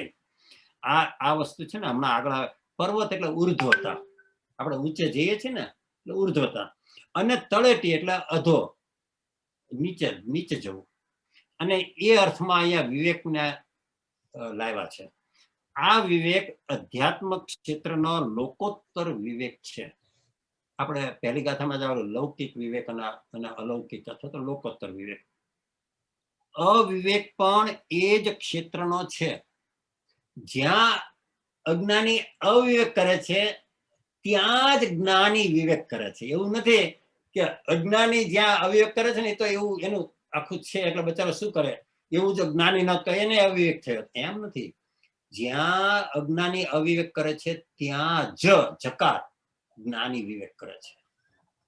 અને કે છે અવિવેક પણ એ જ ક્ષેત્રનો છે. પણ 10 થઈ ગયા. ઓ ભાઈ. અને શું કે છે કે કોઈ પર્વતારોહક બહાદુરી પૂર્વક પર્વતના હિમાચ્છાદિત શિખર ઉપર પહોંચી જાય છે. કોઈક પર્વત આરોહક ચડવા જાય છે પણ પગલું ચૂકે છે અને ખીણમાં ગબડતો નીચે પડી ડૂબી મરે છે. તો કોણ પગલું ચૂકે છે આ સમજવાનું છે, અને શા માટે એ ચૂકે છે. અહીંયા છે ને ભૂલથી પગ લપસ્યો એની તો વાત જ નથી. જો કોઈ એમ માને કે ભાઈ એ તો નિશાની ચડતા ચડતા પગ લપસ્યો તો હું પડ્યો હતો, એની વાત નથી. અહીંયા વિચાર એ કરવાનો છે કે કયો જીવ, અવિવેકી જીવ ખરેખર પગલું ચૂકે છે. અને શા માટે ચૂકે છે તો કે છે કે એને 3 ગારવ રૂપ આસક્તિ છે. રસ ગારવ, વૃદ્ધિ ગારવ અને ત્રીજી કઈ રસ અને શાતા ગારવ. આ 3 ગારવ રૂપ આસક્તિ છે. એને લઈને એ વિવેક પણ કરી શકતો નથી, એને લઈને એ ઉપર નથી જઈ શકતો, એટલે એનું ઉર્ધ્વગમન નથી થતું. અહીંયા આપણે એ અર્થમાં લેવાનું છે પર્વત એટલે. અને એનું અધોગમન થાય છે, એ નીચે જાય છે. આખું આજે આખું જે પુરુષાકાર જે 14 રાજલોક બતાવે છે ને એ એટલા માટે એને એવી રીતે જ બતાવે છે. ઉપરના બધા દેવલોક ઉર્ધ્વગમન, વચ્ચે મધ્યલોક અને નીચે અધોગમન. અને જેને ખરેખર અશુભ અનુબંધ ને બધું એવું કરતો હોય એ થાય. તો શું કે છે કે જે પરમ ભાવને ઈચ્છે, જો જે સાધક પરમ ભાવને ઈચ્છતો નથી તે વિવેક રૂપી પર્વતના શિખર ઉપરથી પ્રમાદને લીધે નીચે પડે. કારણ કે વિવેક કરવા માટે સ્વ પરનો વિવેક કરવાનો છે, બરાબર? સ્વનો વિવેક કરવા માટે તમારે સ્વ શું છે એ જાણવું પડશે, અને પરનો વિવેક કરવા માટે પર શું છે એ પણ જાણવું પડશે. હવે જેને સ્વ શું છે એની જ ખબર નથી, તો એનો અર્થ એવો થયો કે એને ખરેખર પરમ ભાવની એને ઈચ્છા જ નથી, એને શુદ્ધાત્માની રુચિ જ નથી. ઈચ્છા એટલે રુચિ. રુચિ હોય તો તરત જ જાણે કે આ મારું સ્વરૂપ શું છે, હું કોણ છું, ક્યાંથી થયો, શું સ્વરૂપ છે મારું ખરું. આ ત્રણ જે પ્રશ્નો છે ને એ દર્શન મોહને મારવાના પ્રશ્નો કૃપાળુદેવે આપ્યા છે. પછીના જે ચોથો ને પાંચમો છે ને એ ચારિત્ર મોહને મારવાના આપ્યા છે. સર્વ સંબંધો રાખવા કે પરહરવા, એ જે કીધું છે કોના સંબંધે વળગણા છે રાખવું કે પરહરવું, એ ચારિત્ર મોહને મારવાનો પ્રશ્નો છે. પણ પહેલા ત્રણ પ્રશ્ન જ મુખ્ય છે. હું કોણ છું, ક્યાંથી થયો, શું સ્વરૂપ છે મારું ખરું.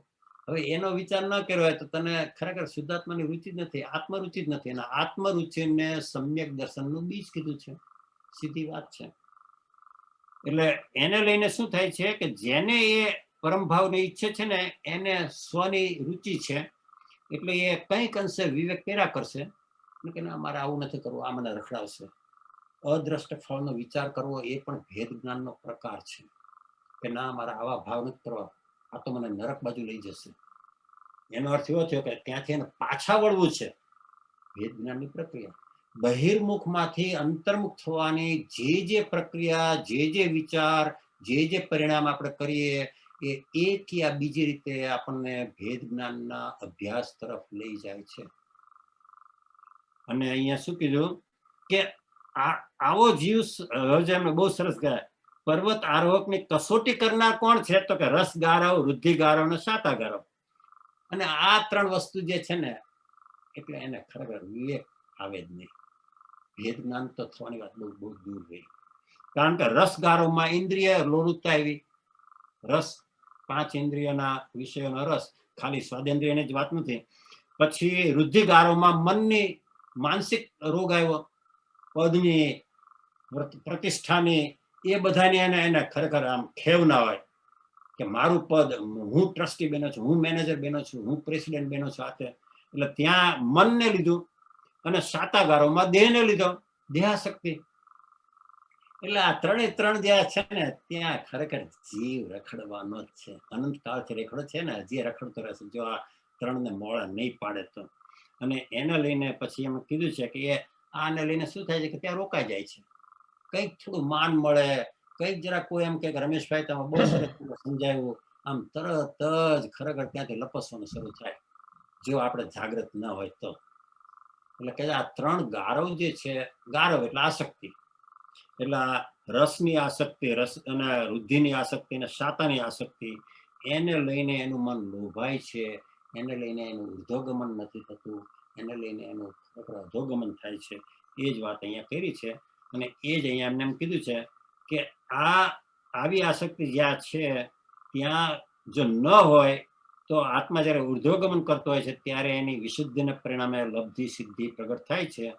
અને આ લબ્ધિ સિદ્ધિ જો કૃપાળુદેવ પણ લખે છે કે જેમ જેમ જીવ આગળ જાય ને એમ એમ એને ખરેખર પડવાનો ભય વધતા જાય. કારણ કે કઈ ને કઈ લબ્ધિ પ્રગટે, નિર્મળતા થઈ હોય, રત્નત્રય પ્રગટા હોય, અને એને લઈને એ લબ્ધિ પ્રગટે ને એ લબ્ધિમાં લેપાઈ જાય.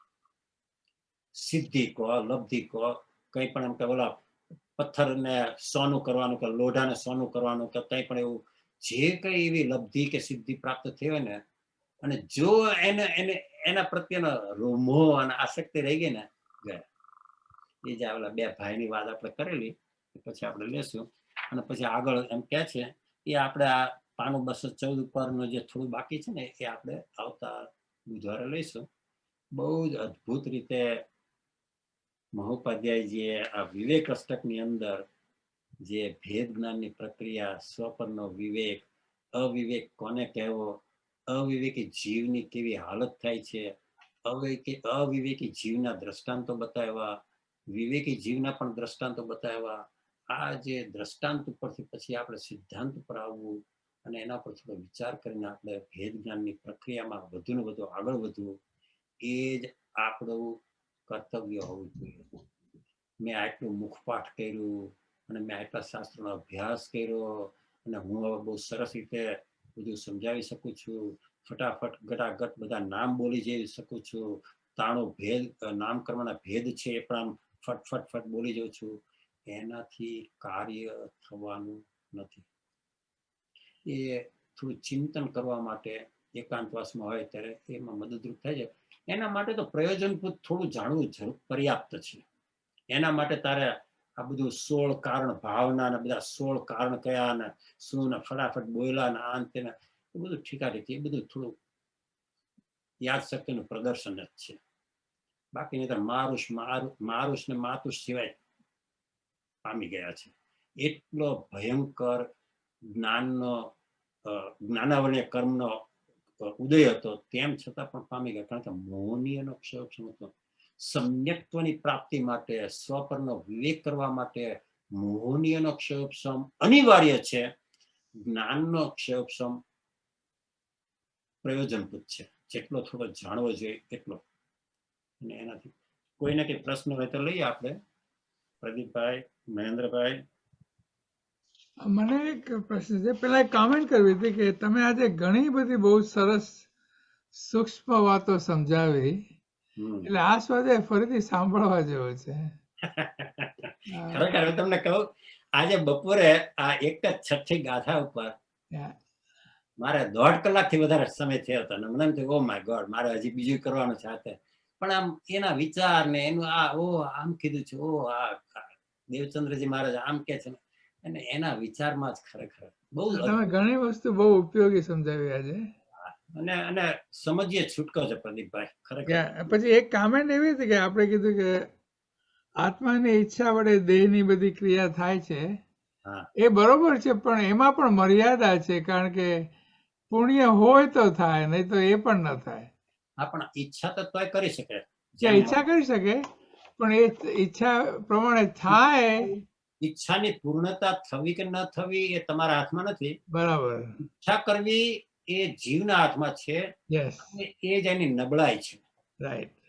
મમણ શેઠ ને ક્યાંક તૂટ્યો હતો તો ઈચ્છા રાખતો હતો કે હજી આ બીજું શિવડું પૂરું થઈ જાય ને આ થઈ જાય ને તે થઈ જાય, એમાં મળ્યો અને એમાં નરકમાં ગયા. એની ઈચ્છા પૂરી ન થઈ. પણ પૂરી થવી કે ન થવી એ વાત બાજુ એ છે. પણ ઈચ્છા, હે જીવ ક્યાં ઈચ્છત અબે હૈ ઈચ્છા દુઃખ મૂળ. ઈચ્છા જ નહીં કર. એટલે તું ભાવ કરે એટલે કર્મ ચોટે, પછી એ થાય કે ના થાય એ જુદી વાત છે. અને એટલા માટે કૃપાળુદેવે ઈચ્છા નહીં કરવા માટે કયું સૂત્ર આપ્યું? યોગાનું યોગે થયેલું કાર્ય વધુ સિદ્ધિ આપે છે. ઈચ્છા કર્યા વગર સહજ રીતે તમારા જીવનમાં બને ને, એ તમને વધારે સિદ્ધિ આપે. કારણ કે તમે ઈચ્છા નહોતી કરી ને. અરે પ્રારબ્ધ તો ગેલું રહે છે, દૂર માગે તો ન માગે દોડતું આવે. બહુ એક્ઝેક્ટલી લાગુ પડે છે અહીંયા. અને આજે તમે બીજી વાત કરી કે આ પડે છે પ્રમાદને કારણે. રાઈટ. અને એ બહુ વિચારવા જેવું છે કે ખરેખર બધું પતન કોઈક ને કોઈક અવિવેકથી કે પ્રમાદથી જ થાય છે. અને પ્રમાદ એટલે આત્માની અજાગૃતિ. પ્રમાદ અહીંયા જે છે ને એને વિસ્મરણ પણ કીધું છે, સ્વરૂપનું વિસ્મરણ. એટલે અહીંયા આપણે જે મને અહીંયા મારે આજે વેક્યુમ કરવાનો તો મને આળસ આવી અને મેં ન કર્યું, એ પ્રમાદની વાત જ નથી. અહીંયા વિવેકનો અભાવ. આત્માની જાગૃતિનો અભાવ. ઉપયોગની અજાગૃતિ. ચાલો, બહુ સરસ. બધા ખૂબ એકાગ્રતાપૂર્વક, રુચિપૂર્વક, પ્રેમથી સાંભળો છો. એક વાત બીજી કેવી કે જીતુભાઈ જ્ઞાન સારાના બહુ વખાણ કર્યા એક દિવસ. એને તો એટલું કહ્યું આ તો જૈન ધર્મની ગીતા છે. અને આપણે પહેલામાં મૂકેલું, આપણે ઇન્ટ્રોડક્શન મૂકેલું ને. રાઈટ. પણ હમણાં એના સ્વમુખે સાંભળવા મળ્યું. અને હું અમુક દ્રષ્ટિએ તો એમ માનું છું કે સમયસાર કરતા પણ વધારે ઉપયોગી એટલા માટે છે કે ગાથાએ અષ્ટકે નિશ્ચય અને વ્યવહારની સમતુલા જાળવી છે. યસ. તમે સમયસાર જુઓ ને તો એમાં નિશ્ચય ઉપર થોડું જરા એટલા માટે તેને દ્રવ્યાન યોગ અથવા તો દ્રષ્ટિ પ્રધાન કથન શાસ્ત્ર કહે છે. આને દ્રષ્ટિ પ્રધાન શાસ્ત્ર કહેવું એ પણ બરાબર છે, અને સાથે સાથે વ્યવહારને પણ એટલો જ સાથે રાખ્યો છે. એ મહોપાધ્યાયજીની વિશેષતા છે, વિશિષ્ટતા છે. નય નિશ્ચિંત એકાંત થી આમાં નથી કહે, એકાંતે વ્યવહાર બંને સાથ રહે. બંને સાથ. બહુ સરસ સાહેબ, થેન્ક યુ. બીજા કોઈને કઈ પ્રશ્ન કેવો? રશ્મિભાઈએ ઘાટકો પરથી રિયલી બહુ સરસ રીતે એમને બધા જવાબ મોકલ્યા છે. અને રશ્મિભાઈ કયા? આપણા વર્ષાબેના રશ્મિભાઈ કયા? મેં કીધું ઘાટકો પરના રશ્મિભાઈ કયા? કિશોરીબેન, હા, હવે મેં તમારો પ્રશ્ન સાંભળી લીધો, હવે જવાબ સાંભળો. રશ્મિભાઈ અહીંયાના કોઈ રશ્મિભાઈની વાત નથી, મુંબઈ ઘાટકો પરની અંદર રહે છે. હું એમને મારી જિંદગીમાં ક્યારે મળ્યો નથી, પણ એમને અંતર્મુક્તાની સાધનાની શિબિર એટલી બધી ગમેલી, અને હવે અવારનવાર મારા સ્વાધ્યાયમાં આવે છે, અને ન આવી શકે એવું હોય તો યુટ્યુબ ઉપર જોવે છે. ઓકે. અને બહુ મુમુક્ષુ જીવ છે, ખરેખર ભાવુક છે, અને કૃપાળુ દેવના અનન્ય ભક્ત છે, ફોલોઅર્સ છે. તો બધાને મારા ખરેખર આત્મભાવે પ્રણામ. ખૂબ ખૂબ આ બાબતમાં કઈ પણ પ્રશ્ન હોય વિના સંકોચે ફોન પણ કરજો, કારણ કે આમાં તો આ ભેદ જ્ઞાનની વાત કરીએ એમાં આપણને આનંદ આવે. ખરેખર અત્યારે તમે કદાચ તમે નોટિસ કર્યો હશે કે ભેદ જ્ઞાનની વાત આવતી હતી ને મારો અવાજ ને બધું જરાક આજે તમારો અવાજ બી અપ એન્ડ ડાઉન બહુ થતો હતો, ખબર નહીં કેમ. થવો જ જોઈએ કિશોરીબેન. તમે આમ ઓલા એસે ને નિબંધ વાંચતા હોય એવી રીતે તમે ખરેખર તમે વક્તા બનો તો એનો કોઈ અર્થ નથી. વક્તાને જેની વાત ચાલતી હોય એની અસર વક્તાના હૃદયના ભાવ ઉપર થવી જોઈએ. એના આરોહ અવરોહ એને આવવો જ જોઈએ. આવવો જ જોઈએ એવો નિયમ નથી, પણ આવે તો એની સાંભળનાર ઉપર થોડી અસર વધારે થતી હોય છે. રમેશભાઈ, તમે જે પરિણામની વાતો કરી ને એને પ્રેક્ટિકલ બનાવવાની છે. રાઈટ. એના પર વિચાર કરીને જીવનમાં લાવવાની છે. પરિણામનું અવલોકન જે કરે ને પ્રદીપભાઈ, એ આજે નહીં તો કાલે પણ એ માર્ગ ઉપર આવી જાય. જેને પોતાના પરિણામ ઉપર દ્રષ્ટિ છે ને એને પછી ભગવાન સંસારમાં બહુ લાંબા વખત રાખી શકે નહીં. બરોબર. કારણ કે ભગવાન કહે છે કે ભાઈ આલોચના પ્રતિક્રમણ ને પ્રત્યાખ્યાનમાં કે ભાઈ તું તારા પરિણામનું આલોચના કર. આપણે મોટે ભાગે આલોચના કરતા છે પ્રસંગનું કરતા છે કે ભાઈ આ ભાઈને મેં જરા આવું કીધું હતું ને મિચ્છામી દુક્કડમ, પણ એના બદલે જ્ઞાની કહે છે કે ભાઈ તું તારા પરિણામની આલોચના કર. અશુભ પરિણામ કે ખોટા પરિણામ કે જે કઈ, તો આપણું કામ થવાનું છે. એટલા માટે તો જીતુભાઈએ સ્વાધ્યાય ડાયરી આપી છે પ્રદીપભાઈ. એની જ વાત કરું છું કે ભાઈ એની અંદર તમારે ખરેખર કે ભાઈ મને આજે આવા ભાવ આવ્યા કે આ થયું આ બધું એ વધારે લખવાનું. તો રમેશભાઈ તમે કિશોરભાઈ લઈ લ્યો, પછી મહેન્દ્રભાઈ ને લઈ લ્યો. ઓકે, મહેન્દ્રભાઈ તમારે પછી હવે રિવ્યુ કરવાનો છે. અનમ્યુટ થઈ ગયા છે એટલે માસ્ટર. આ મહેન્દ્રભાઈ શાહ ની વાત છે. ના બરાબર છે. અનમ્યુટ એટલે થઈ ગયો કે તમે ને રમેશભાઈ વાત કરતા હતા ને એટલે મેં તો પૂરી થાય પછી હું કઈક વાત કરું. અવલોકન નું જે રમેશભાઈ કીધું ને કે અવલોકન આપણા પરિણામના અવલોકન, તો એ જ દીઠા નહીં જ દોષ તો ઈ છે. બરાબર. તરીએ કોણ ઉપાય બરાબર છે. પણ આપણે તમને યાદ હોય પ્રદીપ મહેન્દ્રભાઈ, અને મેં દિવ્ય ધ્વનિમાં એનો આર્ટિકલ લખ્યો છે સ્વદોષ નિરીક્ષણ. દીઠા નહીં નીચે દોષ તો તરીએ કોણ ઉપાય. પણ તમે ત્યાં વિચારી કરવાનું છે કે કયા દોષ તમે જુઓ છો. સ્થૂળ દોષ જુઓ છો કે સૂક્ષ્મ દોષ જુઓ છો કે અંતરમાં જે દ્રષ્ટિની વિપરીતતા રૂપ જે દ્રષ્ટિનો દોષ છે એ જુઓ છો, કયો દોષ જુઓ છો. આપણે બધા સ્થૂળ દોષ જોવામાં બહુ હોશિયાર છીએ. હું અહીંયા ટીકા રૂપે નથી કહેતો, પણ હું શું કહું છું કે સ્થૂળ દોષનું આલોચના કરવી એનાથી અનાદિની વૃત્તિના મૂળિયા છેદાવાના નથી, પણ પોતાને જે ખરેખર અંદરમાં પરિણતિમાં જે દોષ ચાલી રહ્યા છે, મિથ્યા માન્યતાનો દોષ ચાલી રહ્યો છે, પૂર્વગ્રહનો દોષ ચાલી રહ્યો છે, કોઈ વ્યક્તિ આવો છે તેવો છે એવો દુરાગ્રહનો દોષ ચાલી રહ્યો છે, એનો એ દોષ જોવાના છે મહેન્દ્રભાઈ. બરાબર છે, તો આ કામ થવાનું છે. બરાબર. ઓમ. બોલો મહેન્દ્રભાઈ. હાજી, મને કીધું કે મોટાભાઈ ને? મોટાભાઈ મહેન્દ્રભાઈ, મેં કીધું રિવ્યુ માસ્ટર ને કહીએ કે ભાઈ મારે કદાચ રહી ગયું હોય કઈ, કે કદાચ કઈ બીજું કઈ. ના, બધું બહુ સરસ લીધું. આજે કર્મ બંધની અને ભેદ જ્ઞાની બધી બહુ સરસ વાતો લીધી.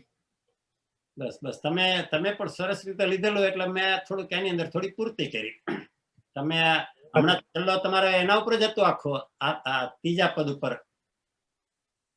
તમારે નમ્રતા લઘુતા જેટલું કહો છો, પણ સરસ લીધા આજે સ્વાધ્યાય, ખૂબ સરસ. બસ બસ, તમારે ખરેખર તમે હોય છો ત્યારે અનાયાસે સ્વાધ્યાય સારો થાય છે, એટલે મારે કઈ બીજી રીતે નથી કહેવું કે હમણાં તમારા 2-3 સ્વાધ્યાય થી તમારે વી આર મિસિંગ યુ. ઓમ. જય જિનેન્દ્ર. મારા ભાભીને પ્રણામ કહેજો.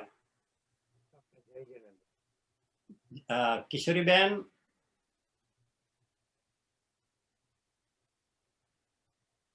મહેશભાઈ, તમે યુ ટેક ઇટ ઓવર. મન મગે કરાવશો? ઓ અંત મગર લે લો. હા, ઓકે, સોરી, હા, રહી ગયું. લઈ શકે. મંત્રે મંત્રો સ્મરણ કરતો કાળ કાઢ્યું હવે આ, જ્યાં ત્યાં જોવું પરભાણી ભૂલી બોલ ભૂલું પરાયા, આત્મા માટે જીવન જીવું લક્ષ્ય રાખી સદાય, પામું સાચો જીવન પલટો મોક્ષ માર્ગી થવાને, પામું સાચો જીવન પલટો મોક્ષ માર્ગી થવાને. સદગુરુ દેવ કી જય, પરમ કૃપાળુ દેવ કી જય, ત્રિલોકના નાથ કી જય, સબ સંતન કી જય. આનંદ ઘન. કદાચ કંઈ પણ આગમ વિરુદ્ધ બોલાયું હોય તો અર્યંત સિદ્ધ ભગવાનની સાક્ષી અને તમારા બધાની સાક્ષી મિચ્છામિ દુક્કડમ. જય જિનેન્દ્ર, જય પ્રભુ, જય સદગુરુ વંદન. બધાને મારા આત્મભાવે પ્રણામ.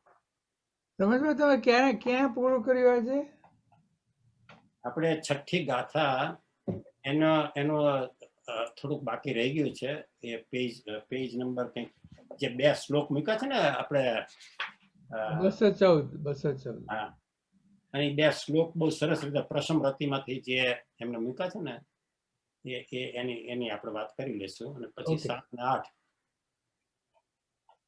અને પછી આપણે સરસ રીતે રિવ્યુમાં એ બધું જરા સરખી રીતે લેશું, કારણ કે આ વિવેક અષ્ટક બહુ સમજવા જેવું છે. બધી ગાથાઓ શિક્ષરો છે ખરેખર. વિવેકથી જ ભેદ જ્ઞાન થવાનું છે. સાચી વાત છે. ઓકે મહેશભાઈ. મહેન્દ્રભાઈ શાહ. મહેન્દ્રભાઈ. હર્ષદાબેન, જય જિનેન્દ્ર. જય જિનેન્દ્ર, કેમ છો? સાતામાં? પણ તમે આ જરા પાર્શિયાલિટી નહીં રાખો. એકલા મહેન્દ્રભાઈ ના ફૂલ પોઝ દેખાય છે ને તમારો ખાલી એક હાથ દેખાય છે ખાલી તમારો.